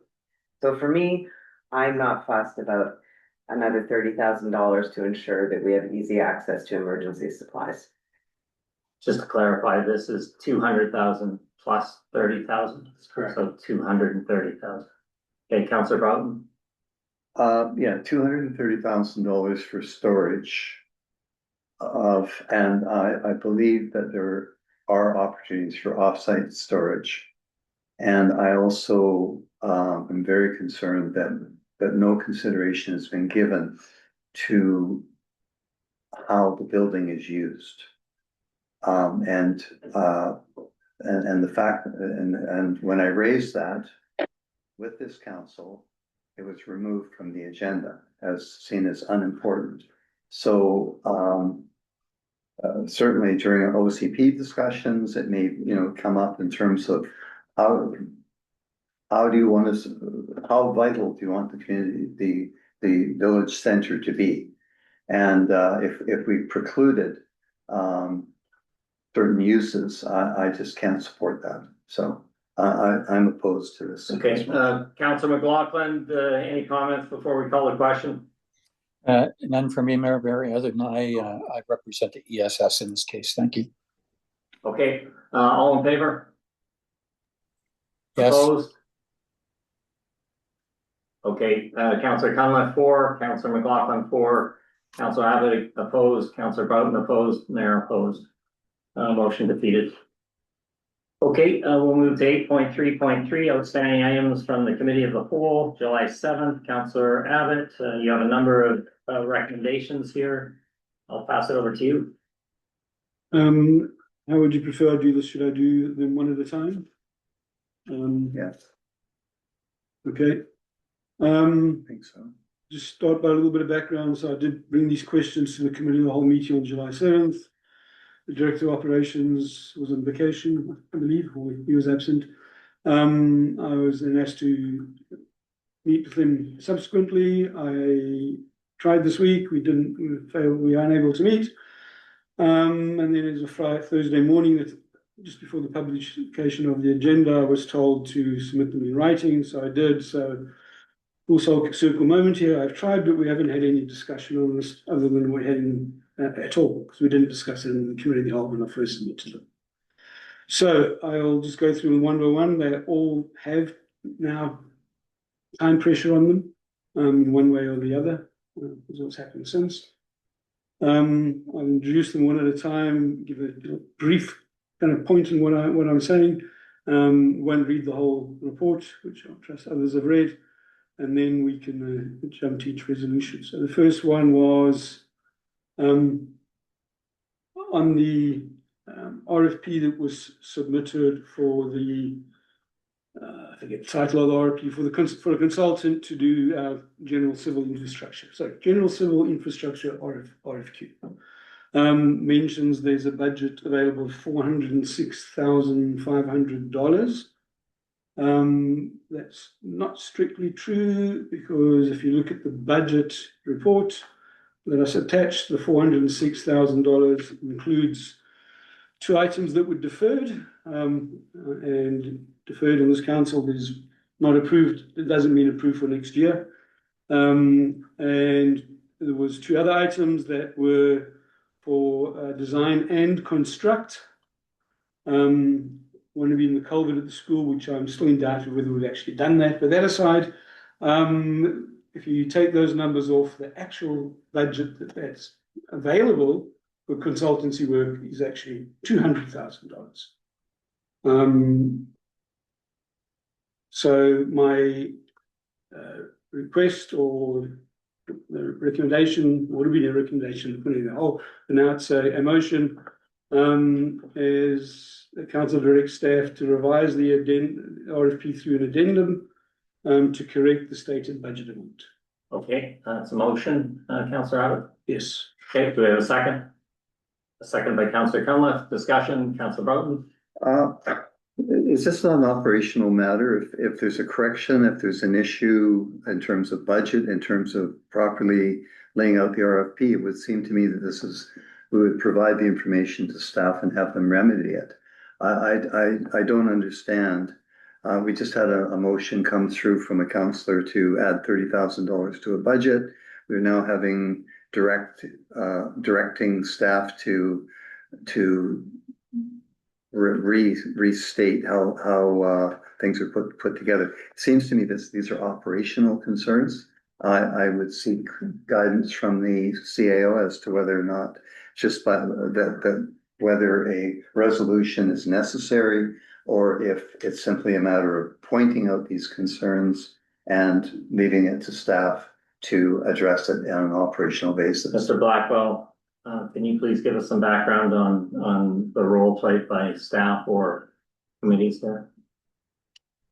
Sure. Well, I remind council again that council's role is policy making. This is not policy. This is purely administrative. We have a director of operations who is an expert in tendering and so forth. I, for one, have full faith and trust in his ability to do the work that he's hired to do. So I would say all of these resolutions that I see are inappropriate. Okay, Councillor Abbott. I have sent these requests. I asked for them to come back to the committee of the whole. I then got told to have a meeting and bring them up with the staff. I've tried to do that. I haven't been granted a meeting. I was told to put me in writing for the agenda. I don't know what more I can do. I understand what you're saying, and I don't disagree, but it's a full circle moment. You told me to do this. Okay, Mr. Blackwell, would you like to respond, or So Mr. Villeneuve? And sorry, and if I can Hold on, I'm just, you paused, and I'm asking them could I just to repeat? respond, okay? Could I, through the chair, could I complete the statement, please? Okay, complete the statement, and then. Okay, we'll move to the staff. what I'm saying is, if they do not need a resolution, that's fine. Just give me some feedback, tell me what you want to do, I can take the resolution off the table. This is what I was asking. Okay, I'm gonna paraphrase what Mr. Blackwell said. He basically said that none of these should be resolutions, that these are operational matters. So would you like to take them off the table? I would like to get some feedback on each one, please. Okay, Mr. Blackwell, we're gonna go one by one. The first one I There's accept. 4 of them here. So So can you please provide feedback on the first item? Well, I accept the first one. Take it off the table. Sorry, leave the chair to manage the meeting. Mr. Blackwell, there's 4 items on the table. I'd ask you to comment on each. So the first one, I will turn over to the Director of Operations to provide a little bit more information on. Okay, Mr. Donovan?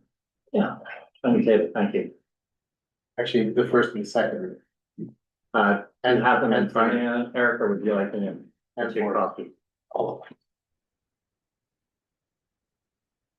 I can help you out. Second one moved up. There's 4 resolutions there, the first 2. Yeah, thank you. Through, your worship. What you see in front of me today is, I'll echo, CEO Blackwell's comment. These are completely operational issues. Council at this table should be focused on policy.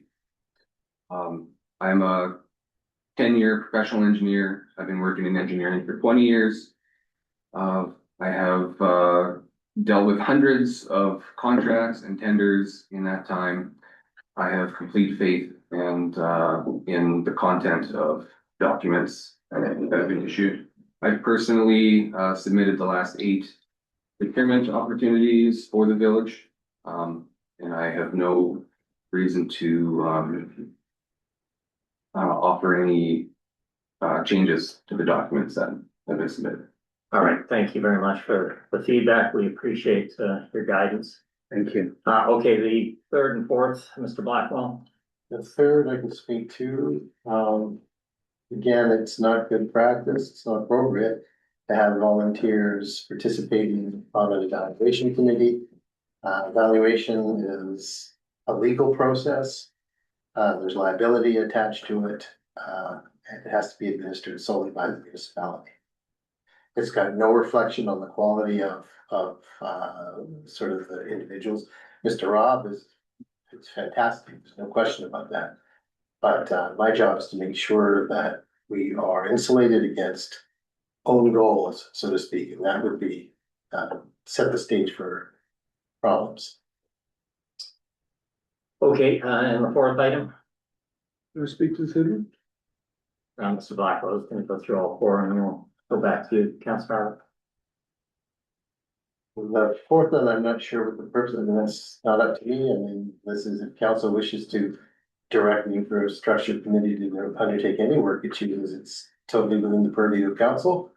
I'm not sure if this is the report I'm thinking of. I'm not sure what there is to comment. That report that set out sort of this large number associated with impending potential infrastructure upgrades is to facilitate conversation. It's not supposed to be sort of an accurate analysis of the details. It's supposed to paint a broad picture of what a potential scenario could look like. So I'm not sure what council would want its committee to do. Okay, Councilor Abbott. Well, I can do them in reverse order if you like, seeing we just most recently talking about number 4. Yeah, so my suggestion is the infrastructure committee has looked at all those items on that list many times over the years. They have they've considered them, they've had some budgets done on some of those items. They've discussed all of them, and I thought council could benefit from them, and they were involved in the previous infrastructure deficit plans. So they're familiar with all that. I thought council would benefit from the infrastructure committee going through that list, passing their own commentary on it, on not only the value, but the likelihood of us wanting to do that, needing to do that, and come up with a report that's I think going to be more useful to guide sort of council decisions. That is what the committee's there to do. But yes, they take direction from council, so I'm asking that council direct them to look into it. Okay, Councilor Broughton, you had your hand up. Yes, the report was I think we should accept the report in the spirit that it was intended, which was to be at a very high level, not granular, not requiring over complicated analysis. Every community in this province, in this country, probably in the world, is experiencing the same kind of infrastructure challenges, and especially growing communities. and communities trying to build housing. And so these costs are out there. I think it's really important to draw attention to it. But I mean, we could spend hours and hours talking about whether it's 3.6 million or 4.2 million for a particular item. And honestly, it doesn't matter. It's the big picture. We need to be aware. We need to pay attention. And if the outcome of this report is that it got people's attention, that's typically the number one issue is for people to seek to understand from there. So I wouldn't see spending more time going back and discussing the discussing, which is what this council tends All to right. do. Councillor Abbott, and then we'll Okay, move on. one last comment on that. Yes, Michael, you're right.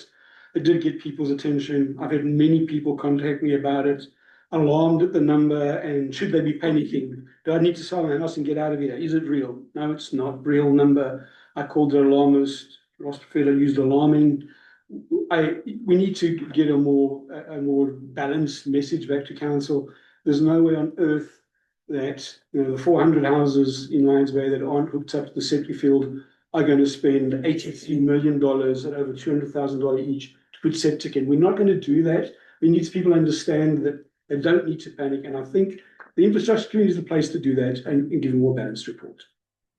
So I put forward my motion and I'll ask for a second. The council direct the infrastructure committee to review the staff report, infrastructure reserve from committee of whole on July 7th and report back to council. Okay, do we have a second? And then I'll go to Councillor Broughton. Second by Councillor Cullen. Councillor Broughton. I just wish to reiterate my point that I think that I agree. It was the numbers were alarming. I think that needs to be addressed. That they were alarming. That they were seemingly wild numbers in some cases, perhaps, but certain maybe not. But I think it begs a discussion. But at the end of that discussion, we'll still have not completely understand what the numbers are. We can get focused on the numbers, and a large group of people won't completely understand the implications here. So I just think it's high level. We need to have the discussion, have a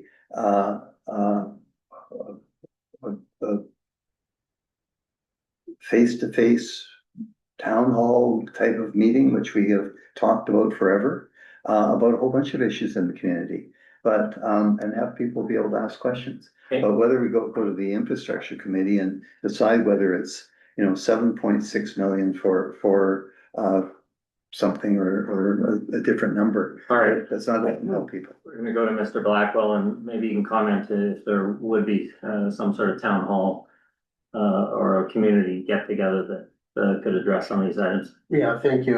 Hopefully this might help you wade through this. So if you will recall, in the report within which this information was set out, I commented on the fact that this discussion is not for this council. It is for the next council and maybe the next 3 or 4 councils down the road. The purpose of this was to start the conversation. It's not one conversation. It's not any town hall meeting. It's probably 30 town hall meetings over 15 years.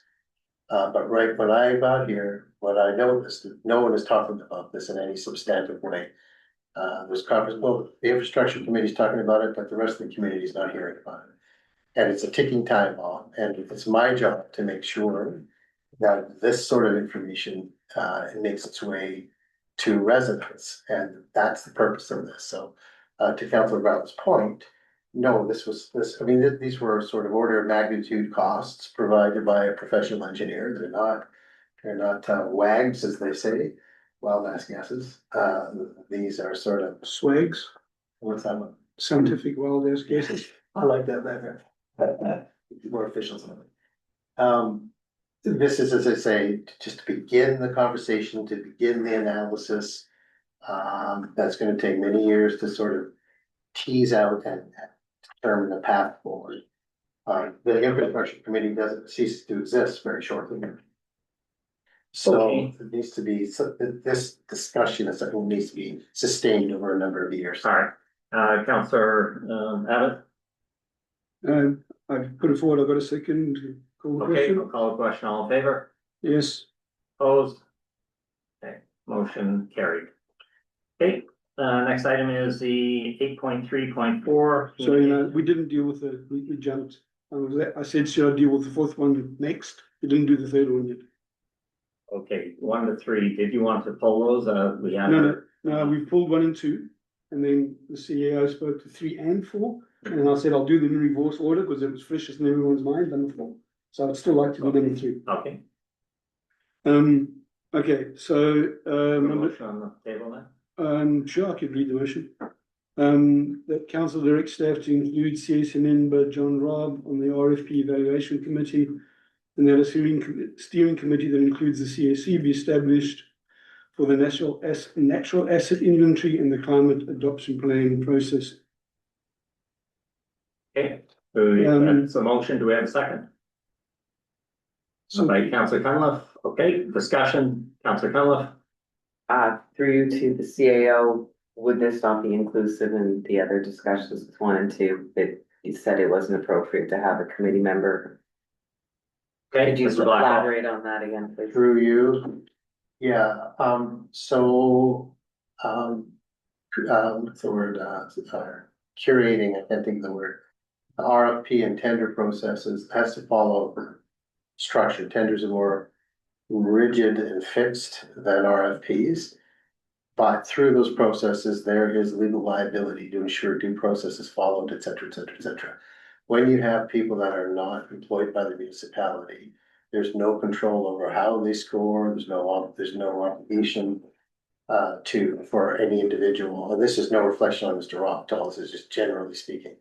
There's no ability to ensure that their conduct around evaluation is fair and reasonable. There's no ability to ensure that confidentiality is maintained, et cetera. There's a long list I could give. So it's important for reasons of law, again. This seems to be a recurrent theme from all municipalities. To make sure that we go through these procurement processes in a way that that's defensible and stand behind legally. Okay, Councillor Abbott. I think everyone will acknowledge the CAC has been working on this for a long time. There are members of that committee that really understand these RFPs and what they're about.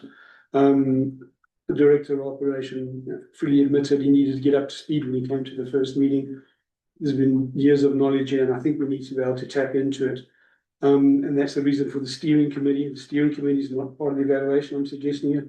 That's post then. We have to do that anyway because the grant says in consultation with the climate action committees, you have no option. The grant that the CIO has signed and accepted says we have to do that anyway. So that part's maybe a given. I also believe, and I've asked other people, that you can invite a subject matter expert to be a part of an evaluation committee. Ross, you can actually do that. And that's why I'm suggesting John Robb, who knows all this stuff, has a strong background in it, will be very helpful in helping you make that evaluation. He's not making a decision, right? There's multiple people doing the evaluation, but he is someone that has a subject matter expert with some knowledge on this. Okay, I'm gonna go to Mr. Blackwell and Mr. Villeneuve for one comment, and then I'm gonna call a question. Mr. Blackwell? I don't think I can add anything more. I don't know if Mr. Villeneuve feels like adding anything. So you said that it's inappropriate, should not interfere with staff. Correct me if I'm wrong.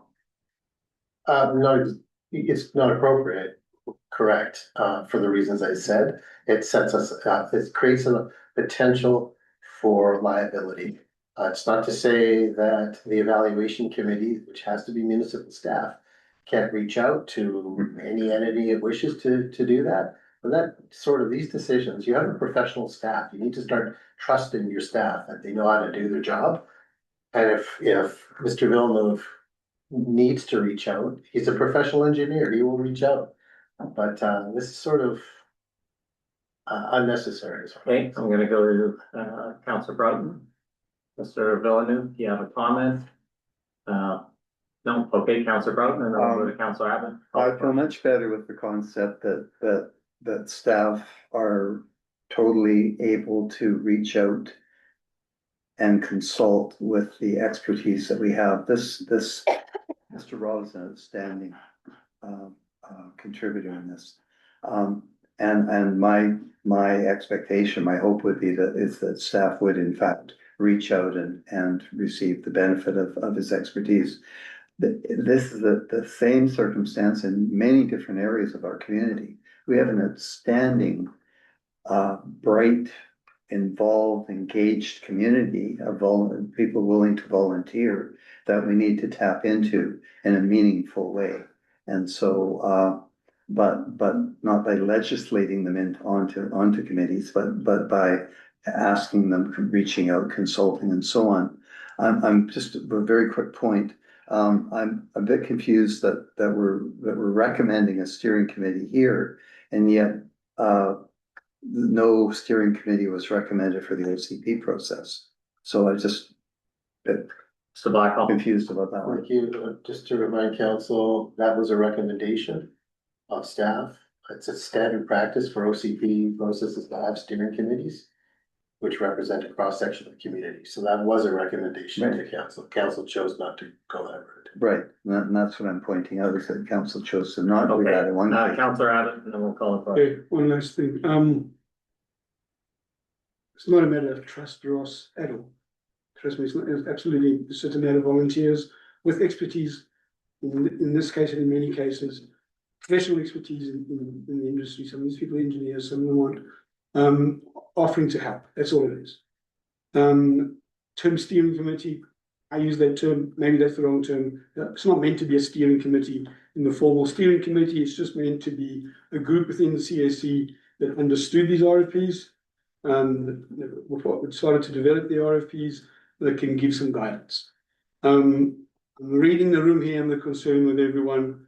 I'm prepared to take this off the table if we can just get some commitment that staff will consult with the committee and make sure that knowledge passes that's going on for 2 years.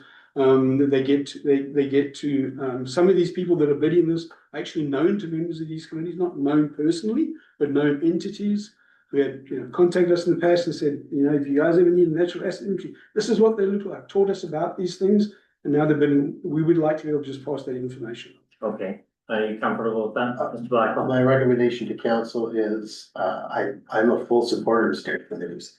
So I would strongly encourage council to consider a steering committee for all projects like this, OCPs, as well as climate adaptation plan processes. The reason is you gotta bring everyone in under the tent. You gotta bring experts in, you gotta bring youth in, you gotta bring seniors in, you gotta bring everyone that has a voice and a stake in the community into the discussion to help sort of manage the process. It looks at the steering committees look a little bit different depending on the type of project underway. But I would encourage council to consider a steering committee for this. Yeah, I'm not. Okay, Councilor Abbott. Okay, can I just revise my draft then? Mhm. Make a friendly amendment on my own. That council direct staff to consult with John and Rob as they see appropriate for the RFP evaluation, and that a steering committee be formed with members of the COC to promote the natural asset inventory and climate adaptation plan. Mr. Blackwell, work with staff. Yeah, I'm not so comfortable with the first part, but certainly the second part. But I'm not sure that I heard it. You don't want a steering committee that's solely comprised of CAC members and others, I assume. Sure. Anyone that's got value to add. So this It'll include staff. That was the idea. To be clear, this is council steering committee. Yeah. So you will appoint the people to the steering committee. So So we'd be expecting staff members to be part of it. yeah, so we will publish a call for interested parties. We'll bring the names to council, and then council can appoint whomever on that steering committee it chooses. Is that? Mhm. Okay. Okay. So I think we're going with the second part, the steering committee. The first part, staff will reach out if they need some help. You Yeah. comfortable with that? Yes. Okay, all in favor? Opposed? Motion carried. Okay, next item is 8.3.4. If I may, that's just an amendment to the original motion. So I technically didn't get a second. Basically, your form of steering Just committee. just a friendly. Yeah, I don't think. It was a Council- friendly. It was a friendly amendment to my own amendment. Because it was his, Councillor Adams' own amendment, he modified his Great. motion. Original motion. Yeah, modified original motion. Okay, 8.3.4, the motion is the council commit to communicating or publishing complete information through the official village distribution sources per CAO recommendations and provincial advisors best practices. Do we have a motion for that? So moved. Moved by Councilor Broughton, seconded. Do we have a seconder? Okay, I'll second it. Discussion. Mr. My hand's up, Mayor Barry. Okay, Stand up. Councilor McLaughlin. Thank you very much, Mayor Barry. Mr. Blackwell and council members, I adhere to good governance and communication practices. I present fact and I refer villages to the Lions Bay website to find information. I have an active web page. This motion asks me to stop these practices and information delivery format. I won't argue the matter, and as such, I recuse myself from this discussion. Please text me when we are back on. Okay, Councilor McLaughlin, you can stay on for the discussion if you choose. Oh, he's No? gone. Okay, Mr. Blackwell, maybe you can give us background on councilors having websites and publishing that their information will be factual. Well, I was asked to provide an opinion on how to, and I would recommend as best practice to sort of honor the obligations of elected office when it came to communication. And I provided that lengthy response to council a week ago, or whatever that was. I'm not sure that I can add any more to that. You know, there's sort of three legs on the stool: the obvious, the not obvious, and then the gray. So the obvious is that council members are able to communicate decisions of council and represent the decisions of council. The not obvious is, I suppose, that after a decision is made, that council, and I'm not suggesting Councilor McLaughlin's doing any of these things, I'm just saying as a practice. But it would be, on the other hand, inappropriate to re-prosecute the issue via a website or social media or any other situation. So that's sort of the sense of it. And I guess the other leg on the stool are things like, when can somebody, an elected official, and how can elected officials start to message during sort of the lead up to campaigning? Can you do that with your own council email? And the answer would be no, you'd have to do that separately under your own personal email. So I'm skimming the stone across the water. All of the details are set out in that lengthy email. I don't know that I can really add much more to that. Okay, Councilor Conlon. Well, I think we've all taken an oath of office and we are all held to the same standard. And if anybody is non-compliant with those standards, there's an appropriate means of discipline. And I don't think that anybody has crossed that line. I just don't see a point in this motion. Okay, Councilor Abbott. I would largely say what Councillor Cunliffe said. I agree, 2 meetings left, very little time. I don't really want to go back and rehash all this we've attached here. As a counterpoint, supposedly, the mayor's messages from 3 years ago, which are also personal opinions. They're not the opinion of council. They were sent solely from the mayor.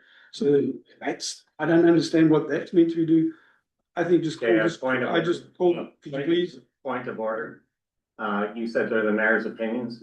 They're actually council's decision, and it was unanimous. You, Councillor Reuter, Councillor Broughton, and the mayor voted to increase the banking controls due to lack of banking controls. That was a unanimous decision, so it was not my opinion. It was the will of council. And there is Can I finish? 4 resolutions. Yes, but I just wanted to correct that for the record. Okay, Back to Councillor Abbott. please stop interrupting me because you're not correcting the No, record. that's a point of order. Is Or- a point of order. is Point of order. misinformation, okay? And I am the chair, so I can step in to correct the record, okay? Back to Councillor Abbott, please focus on the business of the community. I will focus on the business of the community. And I'm gonna make one short statement, and then I'm gonna ask you just to call the question. No, Because I did, You're not the No. chair, uh, okay? I, sorry. My point of order is, I object. my point of order is, I am not the chair, you are the chair. The chair's job is to engage conversation and call motions and move the meeting along. The chair's job is not to sort of Okay, please focus editorialize. on the business of the I- community. Please focus on the business of the community. I never mentioned the item you just called me out for as something that did not happen. I didn't mention that. You jumped to it. Please Okay, I don't focus wanna on do the this. business of the community and the motion. I There's think- a motion on the table. I Please might- focus on the motion on the table. I am ready to Or I'll vote. go to the next speaker. I'm ready to vote on the motion. After making one appeal to everyone in council, with a little time left, can we just stop this politicking and get a few more things done? You got an election coming up, got plenty of time to mouth Please off there. focus on the motion. I'm done. Okay, just to correct things here, we go around the table twice. Each council member has an opportunity to speak twice for the motion, and then we call a question. Okay, any other councillors wish to speak? Councillor Broughton. I find it offensive that my colleague is attempting to terminate debate. This is a very serious issue. We have inaccurate information going out with statements like information is being provided in good faith, to the point and antiseptic, and giving incomplete and very distorted information. I'm very concerned and commenting on a period of time when the councillor was not, in fact, involved with the current council. I think it would be really helpful. We've had a letter sent to various members of the community. And I'd like to read what what BDO said prior to providing that letter. It says, to confirm, we have not disseminated this information beyond management of the village. Management has provided this information to council to facilitate a review and conversation of the audit findings with council. Our audit findings report and management letter are not intended to be shared beyond the intended recipients, as those recipients do not have the proper context of the audit, nor the same access to the auditor to properly evaluate the auditor's comments. So in other words, he's saying you don't have the whole story. And so don't distribute something. And so we have someone who's then distributing an inaccurate story, which I find incredibly offensive. I'm very concerned that the audit fees were extremely high for 2022, a time period from the previous council, and there were some concerns that were raised. And my understanding is that the auditor was approached by members of council on multiple occasions.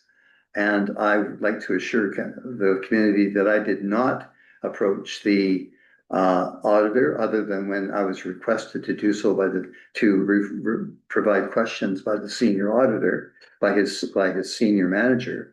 However, my understanding is that the part of the cost of the increase of the audit was as a result of I can't call it interference because I don't know what it was, but my understanding is that there was multiple contacts with the auditor by council members, which I don't believe is appropriate.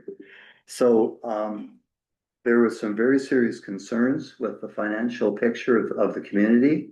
That was clearly laid out to the community in January of 2023.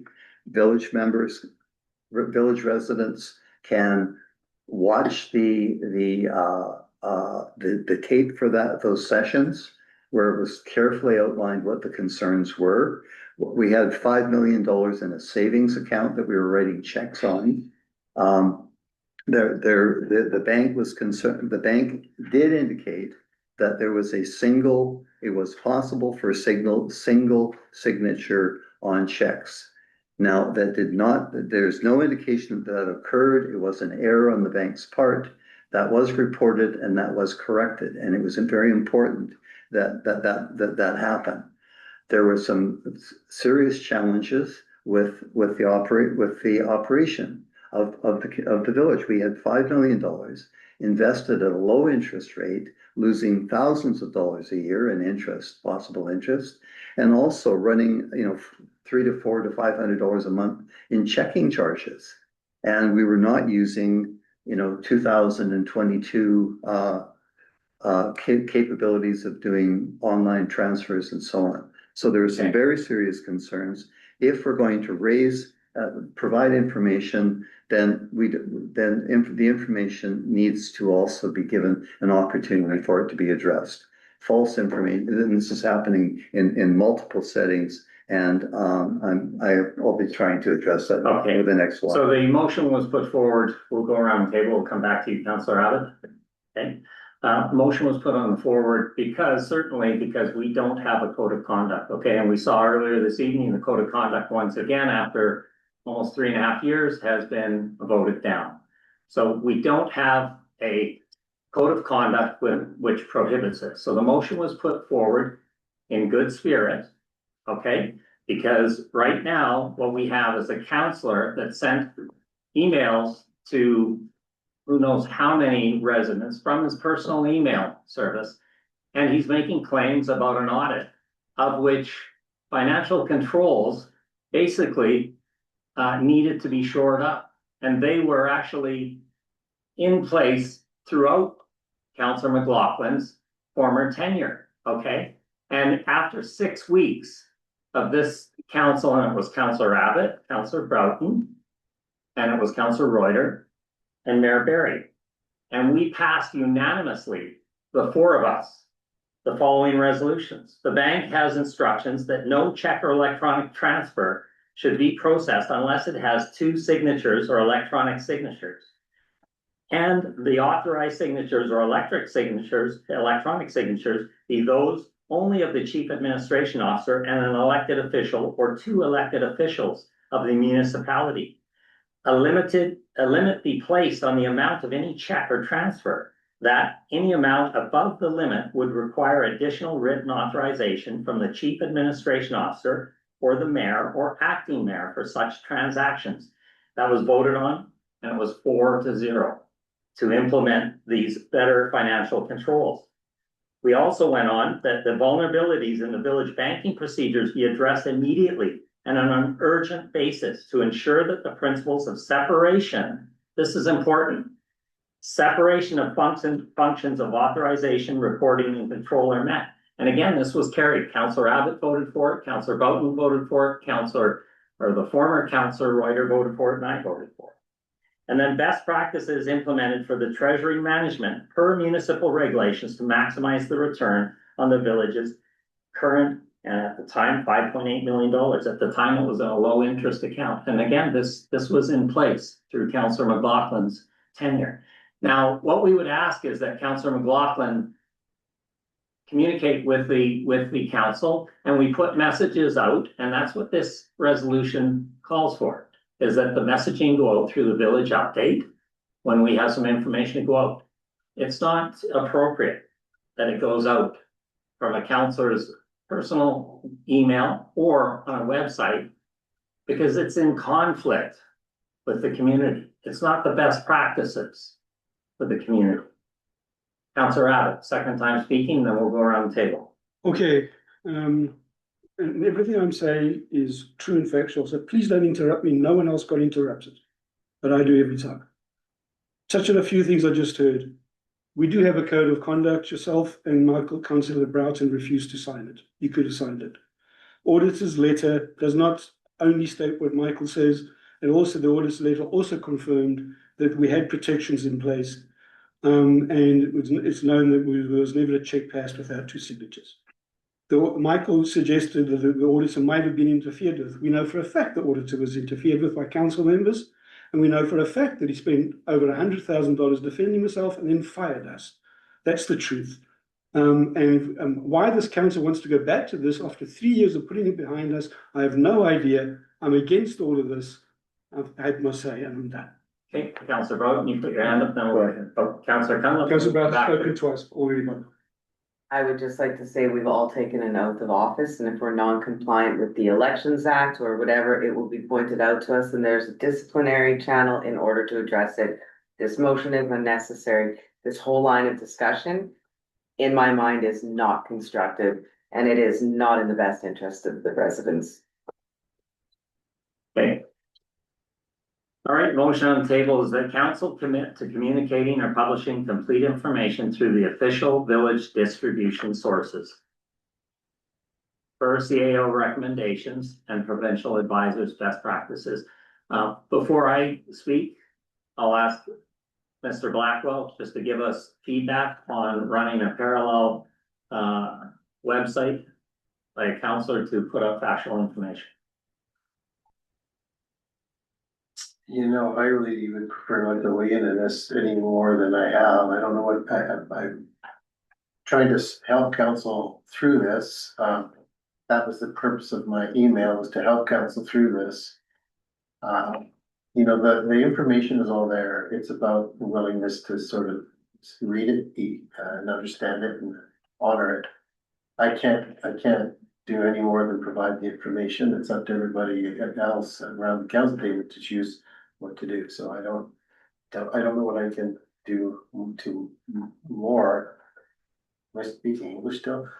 I don't know what more I can do. There we go, to support council. You're referring us to your Okay. email. Yeah. I'll read Mr. Blackwell's comments and also the report, and then we'll call a question, and this will be my second time speaking.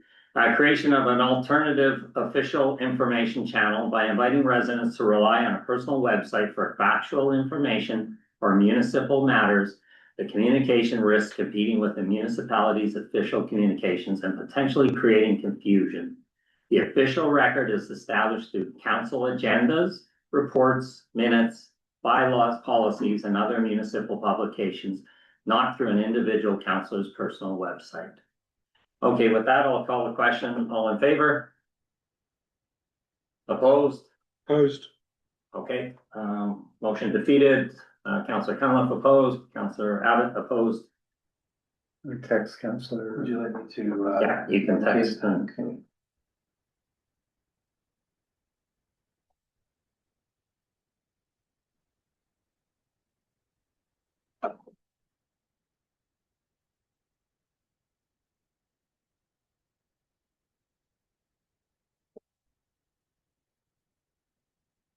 Okay, all right, next item is 8.3.5, Canadian Geese Management Strategy for Lions Bay Beach. The motion is that council direct staff to develop a comprehensive Canada Goose Management Plan for Lions Bay Beach and park areas, drawing on guidance from Environment and Climate Change Canada's Canadian Wildlife Service and best practices from the Okanagan Valley Goose Management Program and other municipalities. The second motion is that staff report back to council within 190 days with a draft management plan, cost estimates, and recommended next steps. Councillor Broughton, would you like to move that? That was my motion, but however, could I alter that motion with my Yes. with my own friendly amendment, if you wish? Mhm. I'd like to remove the second sentence of the first paragraph and just have it read that council directs staff to develop a comprehensive Canada Goose management plan for the Lions Bay Beach and park areas, period. I would prefer not to direct them to how they would do that. certainly I would hope that they would use these resources, but I don't see that as, I see that as operational and would defer Okay. to staff You're to moving do that. motion? So I'd like to make that motion number one. Okay. And then I have a second motion, and All right. they link, so that staff report back to council within 90 days. 180 days would be past our term, so it would not be effective. So I'd like to note that it's a draft management plan with cost estimates and recommendations for next steps. Certainly that it would be, I wouldn't expect well, certainly I would hope for a fulsome report, but based on the time and how many other things are going on. Okay. And the summer holidays, I would hope that this would be really helpful and leave a legacy for next year for the Do we have a community. seconder for that, those two motions? Okay, second by Councillor Cunliffe, discussion. Councillor Abbott? Couple of points. Did we not have a motion for this before it was defeated? The CEO, or did we not have a motion put forward? The CEO told us very clearly why he can't do this, why he hasn't got the capability. No, it's actually removed from the agenda. It was removed from the agenda Yeah. after those Yeah. suggestions. So the motions are on the table. Please speak to the motions. Okay, well, I think it would be beneficial for the CEO then to repeat why he can't do this. I would like to see a plan. I'd like to see something come together. I just don't want to direct staff to do something they can't do. So yeah, it's to you from CEO. Okay, Mr. Blackwell. Thank you to Councillor Abbott. You remember correctly with regard to my concerns. We do not have the expertise to know what to include or exclude in any plan. What we can do, if council is so minded, is develop a process that council could consider. What is the shorthand on that? We identify some wildlife biologist who's an expert in this field, retain their services, figure out what their services would cost, bring their proposal to council for consideration and proceed on that basis. But you'd have to bring in an expert on this to be able to properly inform council. Hey, Councillor Broughton. Perhaps I should have left the drawing on the guidance of the other areas. My concern is that this is not a problem solely with Lions Bay, and there's a huge amount of work has been done on it that I believe that we can access. So I would not see contracting a biologist or anything else. I think we need to do find out what other communities are doing and consider those options. Okay, I did a little search online. There seems to be a lot of information out there. So I think there is quite a bit of information we or subject expert could leverage off of. Yeah, Councillor Broughton. We'll go around the table after Councillor Broughton speaks. Okay, I'd just like to point out that I originally brought this issue to council on July the 8th of 2025 last year, and it was removed from the agenda. I brought it back on July 22nd, and it was again removed from the agenda. The letter that I've included in the report was a letter that I wrote to our Director of Operations equivalent at that time, Mr. Burr, expressing real concerns around the Canada goose population and the health issue that they do provide. My concern is that there's almost a cutesyism around the Canada geese, that somehow they're a nuisance and to be in some way tolerated, and if you get a bit of goose poop on your shoes or your blanket, kind of too bad sort of thing. The reality is that goose species, there's a warm-blooded animal, is hazardous to humans, and this is documented because of they contain bacteria, parasites, pathogens, And most dangerously, it's most dangerous when it's consumed or inhaled.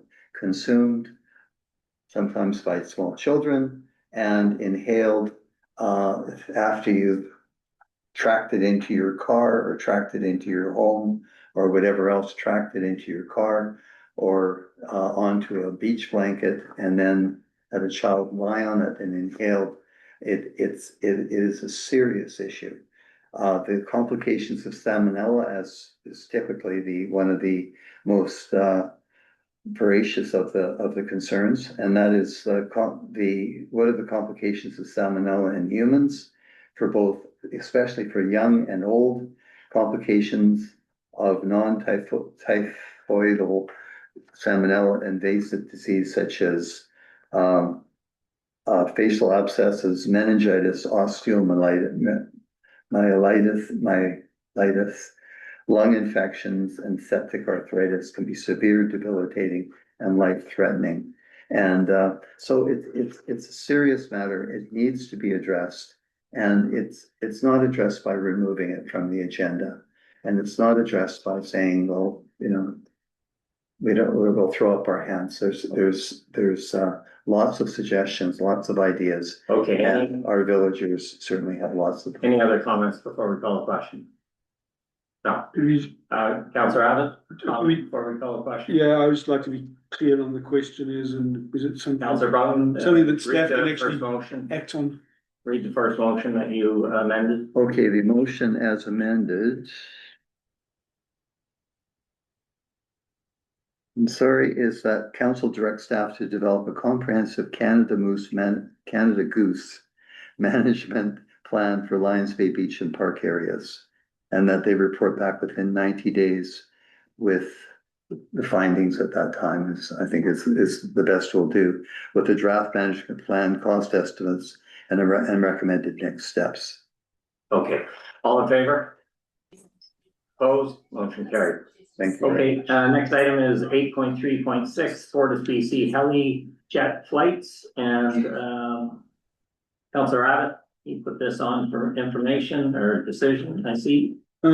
Yeah, and if I don't need a motion, then we can deal with it at the point. Everyone that lives in Lions Bay, but certainly the ones that live a little higher up are aware of this, and I think actually everyone. Everyone. Yeah, everyone's aware of it.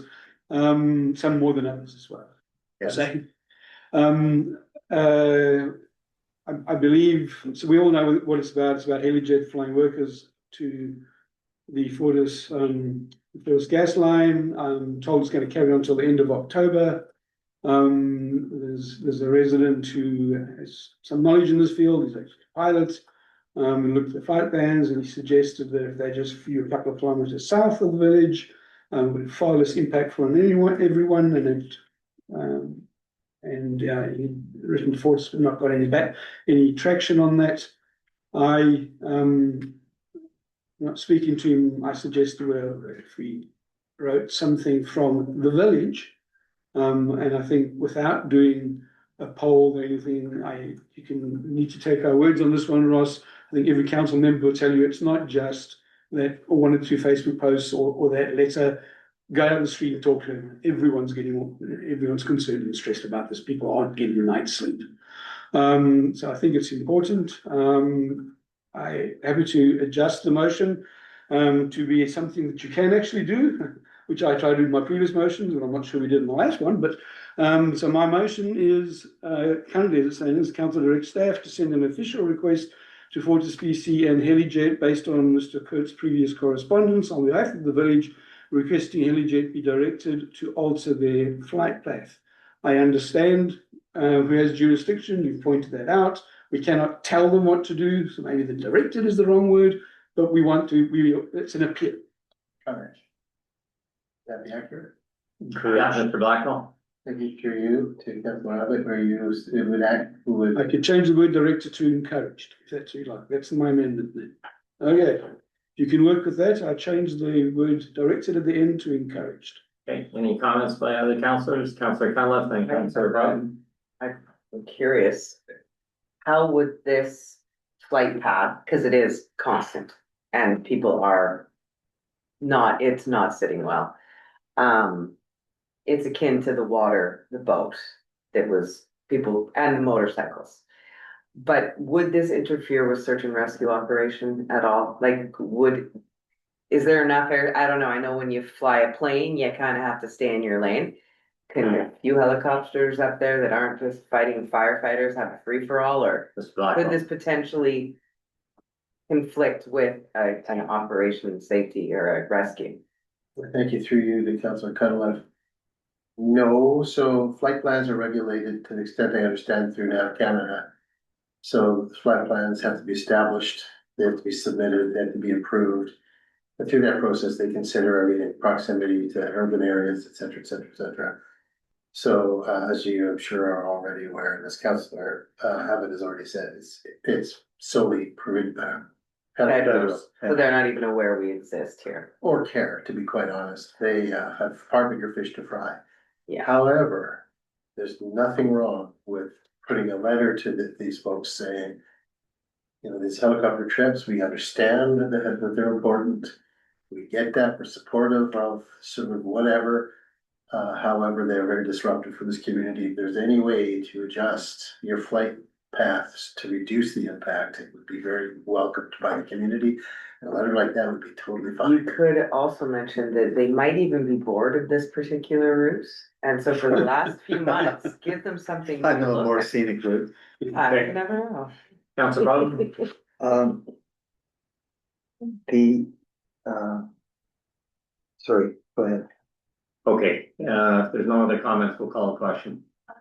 Sorry, if I may, I missed a seconder for that. Oh, I'll say. I Councilor believe Councilor McLaughlin did have a hand up. Okay, Councilor McLaughlin? Thank you. I think this is just a footstep of a journey that's not going to end quickly, but something we should get working on. Thank you. Yeah. Councilor Bowden, and then. Just my suggestion is that we use the term good neighbor in the letter in somewhere as well. All right, all in favor? Yes. Opposed, motion carried. Thank you. Okay, next item is 8.3.7, tree clearing at 250 Ocean View. There are three motions, actually two motions on the table. Prior to reading them, Mr. Blackwell, do you have any comments on the validity of these motions?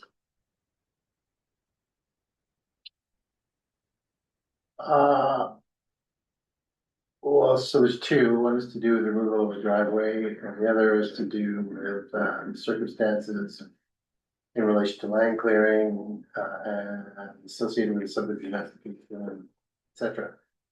What I can tell you is land clearing and the subdivision application are totally separate items. Subdivision doesn't require land clearing. Somebody wants to clear their land, they're entitled to do so. We have no bylaws that prohibit land clearing.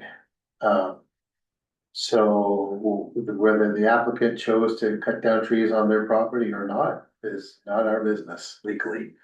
The subdivision application has no bearing on the removal of trees. As I pointed out to council before, subdivision applications registers at the land title office, the plan of subdivision, which just says lines on a drawing that shows where new property lines are. No land has to be cleared or modified in any way to facilitate that, other than with regard to the provision of frontage improvements, that making sure you can tie in the water, make sure that if a fire hydrant is required, or street light is required, or sidewalk, or whatever the case may be, that's constructed in association with subdivision application. But tree removal doesn't apply here. But this is, in terms of background information, going beyond that. This is talking really about a utility corridor and whether the trees were removed with that utility corridor. And I can't remember if I thought I should write a letter to council, or if I did write a letter to council, I don't remember anymore. But we can't just do that. You would have, in order to ascertain that, we would have to hire a BC land surveyor, which would cost, I would spitball, between $5,000 to $7,000 to pin the alignment, to be able, for us to be able to make a determination whether trees were removed within the utility corridor. I'd also point out that the municipalities typically don't want trees within utility corridors because they typically interfere with maintenance or yeah, condition, I can't think of it, of any given utility, usually water or sewer. So that's sort of it about that. So I guess in summary, there's no contraventions of anything with regard to tree removal. With regard to the temporary access, that's purely administrative issue. It's not, well, none of these are council matters. This temporary driveway access was granted, they followed due process, it was issued. This sits with staff, per our standard practice. We issue temporary driveway access permits all over the place from time to time. This is another one. So the applicant in this case has done nothing untoward or inappropriate with regard to a temporary access permit. And it's not due to expire for some time yet.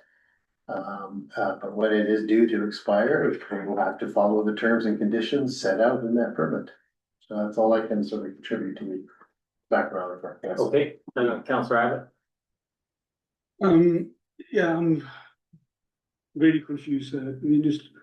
I'll deal with the second one first, a temporary access permit. We were told in this chamber that the permit had expired and was removed, and for about 1 month grant extension will be done by the end of May. We were told that in this chamber by you, so the question purely is what changed? Because that's what we are told. I don't know why it's now indefinite. But to the first one, the bigger issue. I am not talking about the land that's in the utility corridor. The piece of land we're talking about is zoned CU1. It is municipal land. It is above the neighbor's house. It's a large piece of land. We're not talking about 1 meter here or there or anywhere. And it is mentioned in the application for the property's rezoning as to be gifted to the owner. And it's been cleared without a permit. It's village land cleared without a permit. Completely clearly, I'm asking staff to report back and tell us why that is or how that got to happen, what the mistake was. It's not at the CU1 land. Mr. Blackwell. Thank you. That's correct. It is, I'm familiar with that, I've walked it. But it is part of that configuration. It serves no purpose, it's otherwise landlocked piece of land. And it facilitates sort of the utility consideration.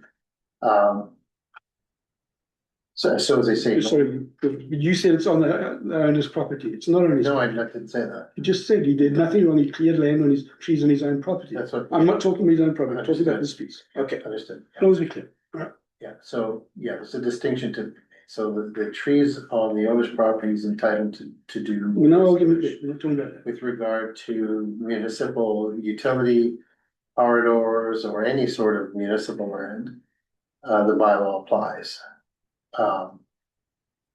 We have, at this point, we have no reason to think that any trees were removed from any municipal land. But if council is so minded for us to undertake an investigation, we would have to hire a BC land surveyor.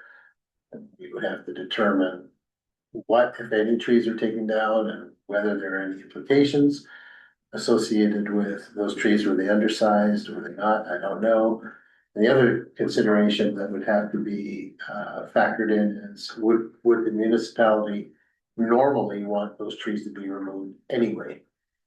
I don't have an answer to that right now, whether the municipality would or not, but it would or could be a factor in sort of the consideration of that. So if council wants to investigate this, we would have to identify funds for us to undertake that survey and do that assessment. Okay, Councillor Abbott. I honestly don't believe the survey is required. It is clearly obvious. I mean, we're talking about a large area.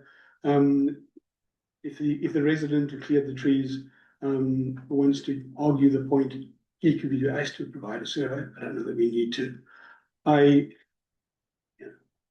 if we'd had a discussion before the meeting, this would have been a lot easier, but I'm glad we now understand what I'm talking about.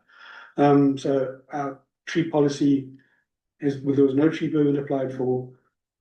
Trees were logged in municipal land. We need an answer and an explanation. And it's CU land as well.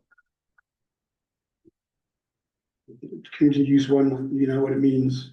I don't have to explain. Okay, any other councillors wish to speak?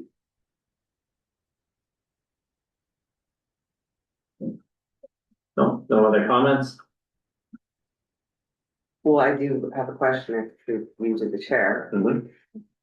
I do recall being told that the temporary driveway would be removed by May 30th. Can you elaborate on what has changed, just so for the public to be aware, because they all would have heard that too? I'm sure. Yeah, Mr. Blackmore. Thank you through you, to Councilor Penman. The permit was extended at the request of the applicant. The processor of the permit, the director of operations, might be able to speak in more detail about the permit. To provide more background. Yeah. Mr. Delaney? Yeah, through the chair, the original permit expired after the additional 30-day extension. And a new permit was applied for and granted subsequently. And when does that expire? Through the chair, the expiry is sometime November, I don't remember the exact date. Okay. Mr. Councillor Abbott, are you satisfied? I guess in point number 2, my question's been answered, so I can take that motion on. And I would still like to put forward motion number 1 and get a second. Okay, moved by Councillor Abbott, seconded by Councillor Cunliffe. Councillor Broughton, you had your hand up. Yes, I'm just trying to determine what problem we're trying to solve here. There's a process going on, and it looks to me like there's nothing but cost and challenges involved in this, and I think it's going to, the process is going to play out over the next period of time regardless. So I just, you know, we're concerned about our legal costs in the community. We're concerned about budget and so on, and I'm just not sure what the benefit of proceeding with this is. I think we need to work on getting our bylaws in place, strengthened, and looking to the future. I think there's a lot of ships have sailed here, and I think that we need to minimize the potential risk and vulnerability of the village, and just let this thing move along legally as it is. Okay. Any other comments? Councillor McLaughlin? Like so many things, I think this ship has sailed. I concur with Councillor Broughton, actually, that it pains me that we're coming in on this late and after the fact, and we'd have to spend a bunch of dough to find out and then chase down the parties. It doesn't seem like good use of time. Thank you. Okay. All right, I'll call the question. All in favor? Yes. Opposed? Councillor McLaughlin? For or against? Or Okay, motion carried. To be clear, we will have to spend the money on getting a busy land surveyor there. So I'm sorry, did what Councillor McLaughlin spoke in his comment seemed to he be, voted in favor. Voting in favor. he did vote in favor, okay. Okay, now, you mentioned there's gonna be a cost. Yes. Is this the 5,000-7,000? Is that what? Yeah, that's my best guess. It could be more than that. I doubt it. But you can expect this to we'll have to incur those costs. We have to, for us to be able to do things in a way that is legally defensible, can't guess. It has to be a clear demarcation of where the property line is. Sorry, to the chair, we understood all of that. We've had a motion. We've moved it forward. Explain, You would stop anyone else from doing this. just explain. Right. Okay, next item is correspondence. Councillor Cunliffe. No, we did the calendar. The chair. Version, yeah. Actually, before that is the evacuation. Evacuation plan, yeah. That was The my, on-table- my, or my the on table emergency. Sorry, I've missed the on table. Whereabouts is it? Yeah, I've added evacuation plan regarding the fire at 100 Kelvin Grove Way Okay. to the agenda at the beginning. Verbal. Yeah, No, there's nothing on the table. Sorry, I'm looking for things. There's nothing on the table, so it's a Calvin Grove fire. no, yeah, because of the time, it's time sensitive because of the fire on the weekend. Yeah, exactly. Okay, I was very concerned. I've seen a video of the fire from taken from a home above. And I think we are extremely fortunate that the fire did not spread. My concern is that had the fire gone spread, what would the evacuation opportunities be for all the people past 100 Kelvin Grove Road? Already with the fire, the fire department there and so on, people could not access or get out. But they did not need to at that, as far as I know. So I'm just wanting to, well, number one, give incredible recognition to our fire department and also thank West Vancouver for the backup on that. But in addition, it sort of ringing the bell here in terms of what is our evacuation plan, I should say, and what are the alternatives to get out of here. Right now, we're talking about an egress over to Panorama, but that who knows how long that may be, or if in fact that may occur. My understanding is that there is in fact a corridor that runs basically from the cul-de-sac down to virtually to the highway. And I'm just not clear whether or not that is open, whether it's clear whether had these residents had to evacuate, whether or not they would have been able to get through there. So it's just I'm not bringing forward a motion, I'm just highlighting a concern that the fire was right about here, and all the people past this point had no route out. Mr. Blackwell, you had your hand up. Yeah, so a couple of thoughts.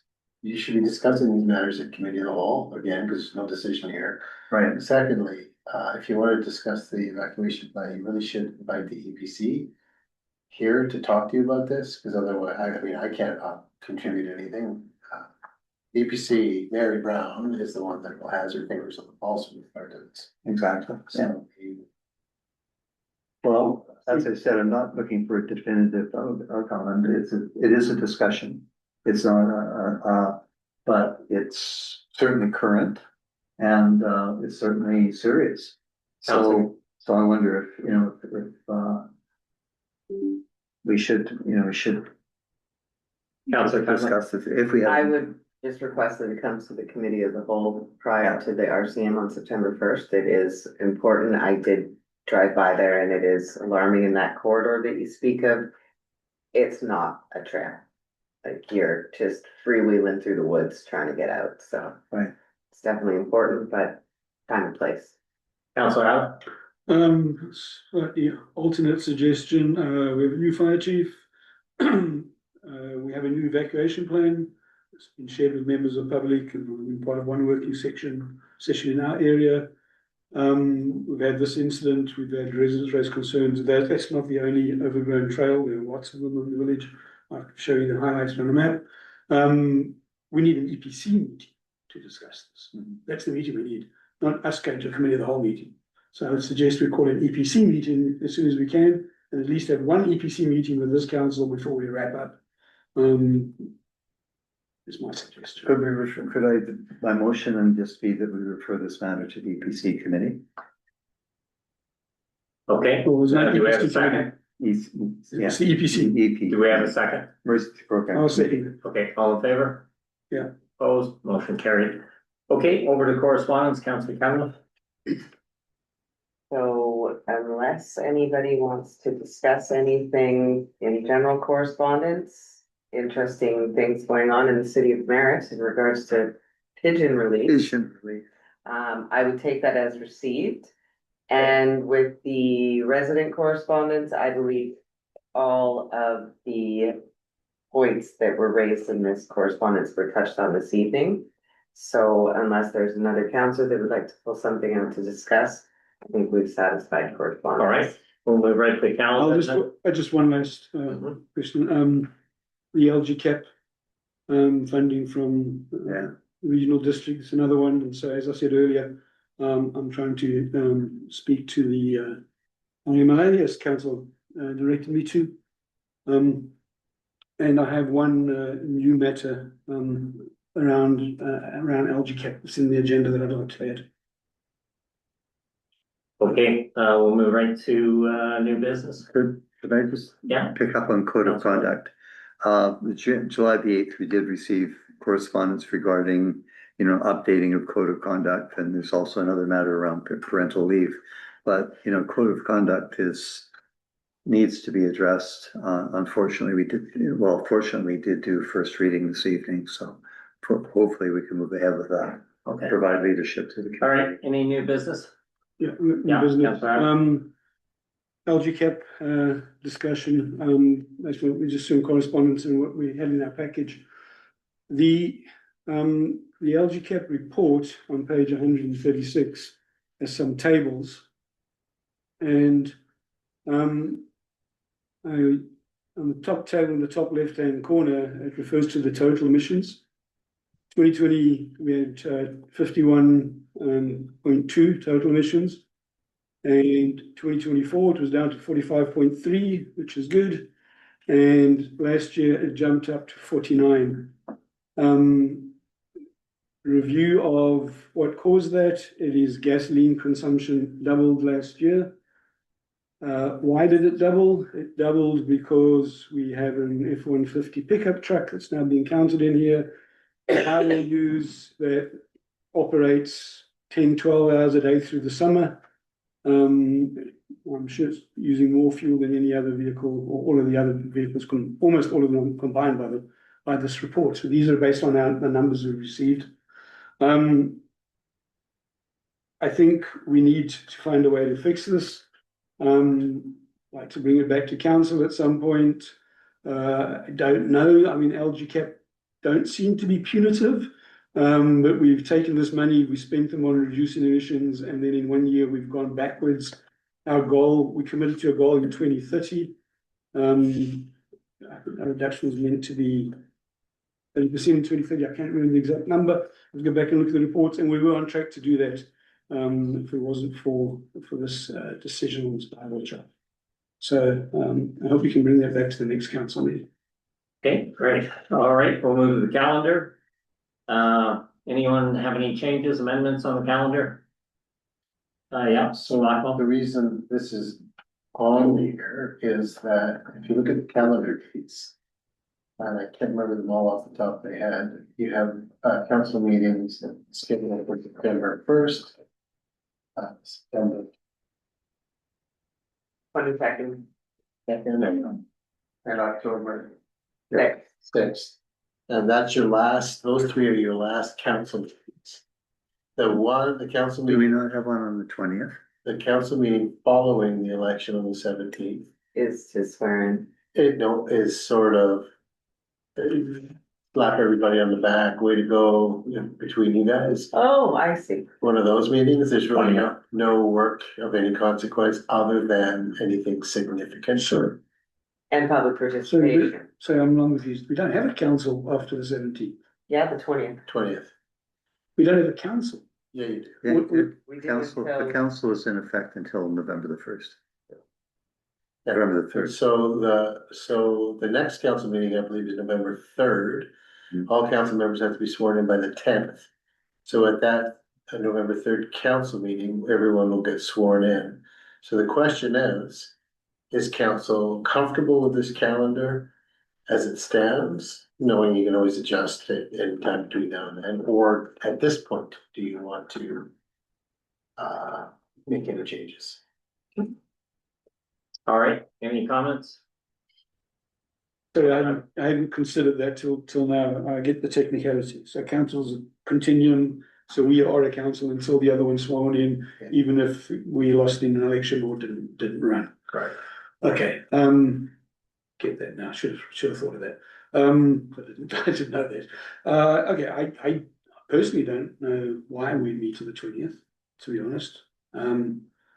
Whoever runs and wins is part of the 3rd, and those that don't, or choose not to, or don't win, I hope they come to that meeting and give the new guys a send-off, but I don't think we need to have a meeting after the election to discuss it. I don't see the point to that, to be honest. Unless there was an absolutely critical thing that needed a resolution that we absolutely could not avoid and we were obligated to do. I think we should cancel the 20th. That's my opinion. Can we just leave it on there and we can amend it as we get closer if Yes, needed? yes. And my only suggestion would be the relevance in us starting the budget process. I think that's more appropriate for the next council. I mean, a meeting every Thursday for the month of October. And we very well, like, none of us could have any part of the next council. So that would be, in my mind, not a good use of time. Mr. Blackwell? Your point's taken. The reason, so the schedule can be adjusted somewhat, but the reason is around the budget. It's what council's doing is preparing a handoff. So you won't be finalizing anything, but you'll be doing some of the upfront work. Now, the new council can choose to undo all of the council's work, but a lot of what council need to be doing in that for the lead up, the handoff part, is largely boilerplate stuff. So then I would suggest that we remove a couple of those. Or keep them scheduled and then adjust as we need, but 5 weeks in a row for something that very well could be undone. I could throw my time at a couple of those, but if I threw a lot of time at 5 of them in a row, then I just think that there's a better use of Joe's time as well.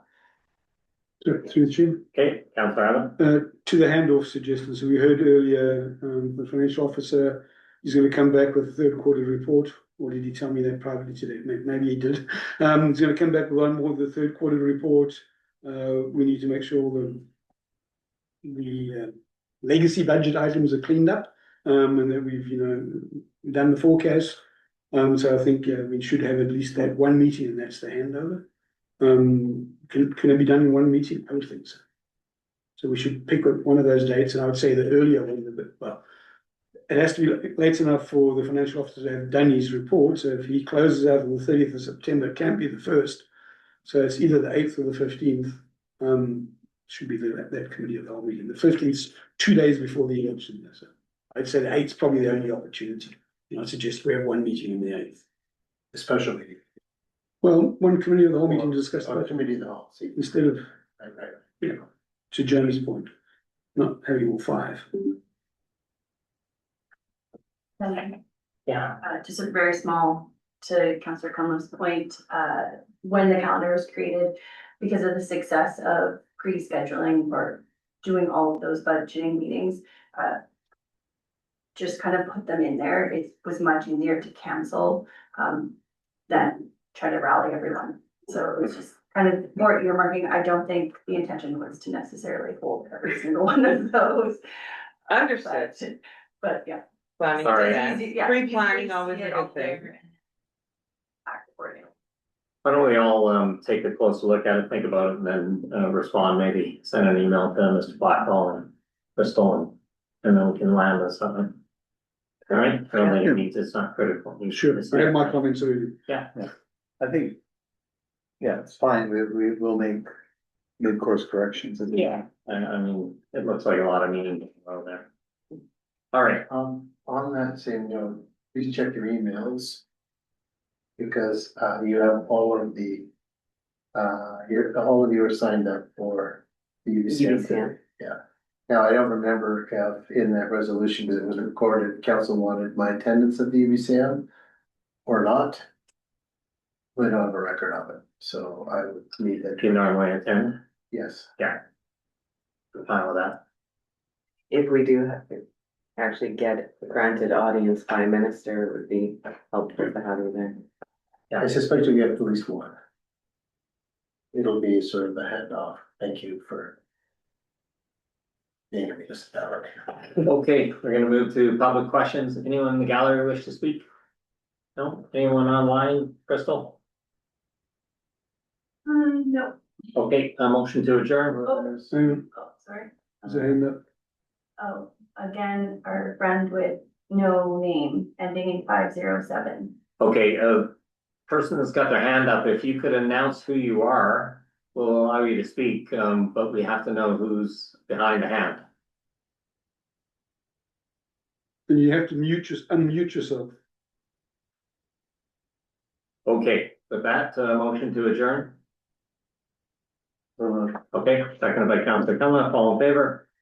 Opposed, motion carried. Thank you very much for your input tonight.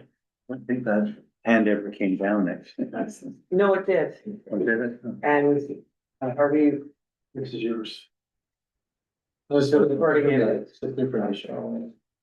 Crystal? Is the recording? Is the recording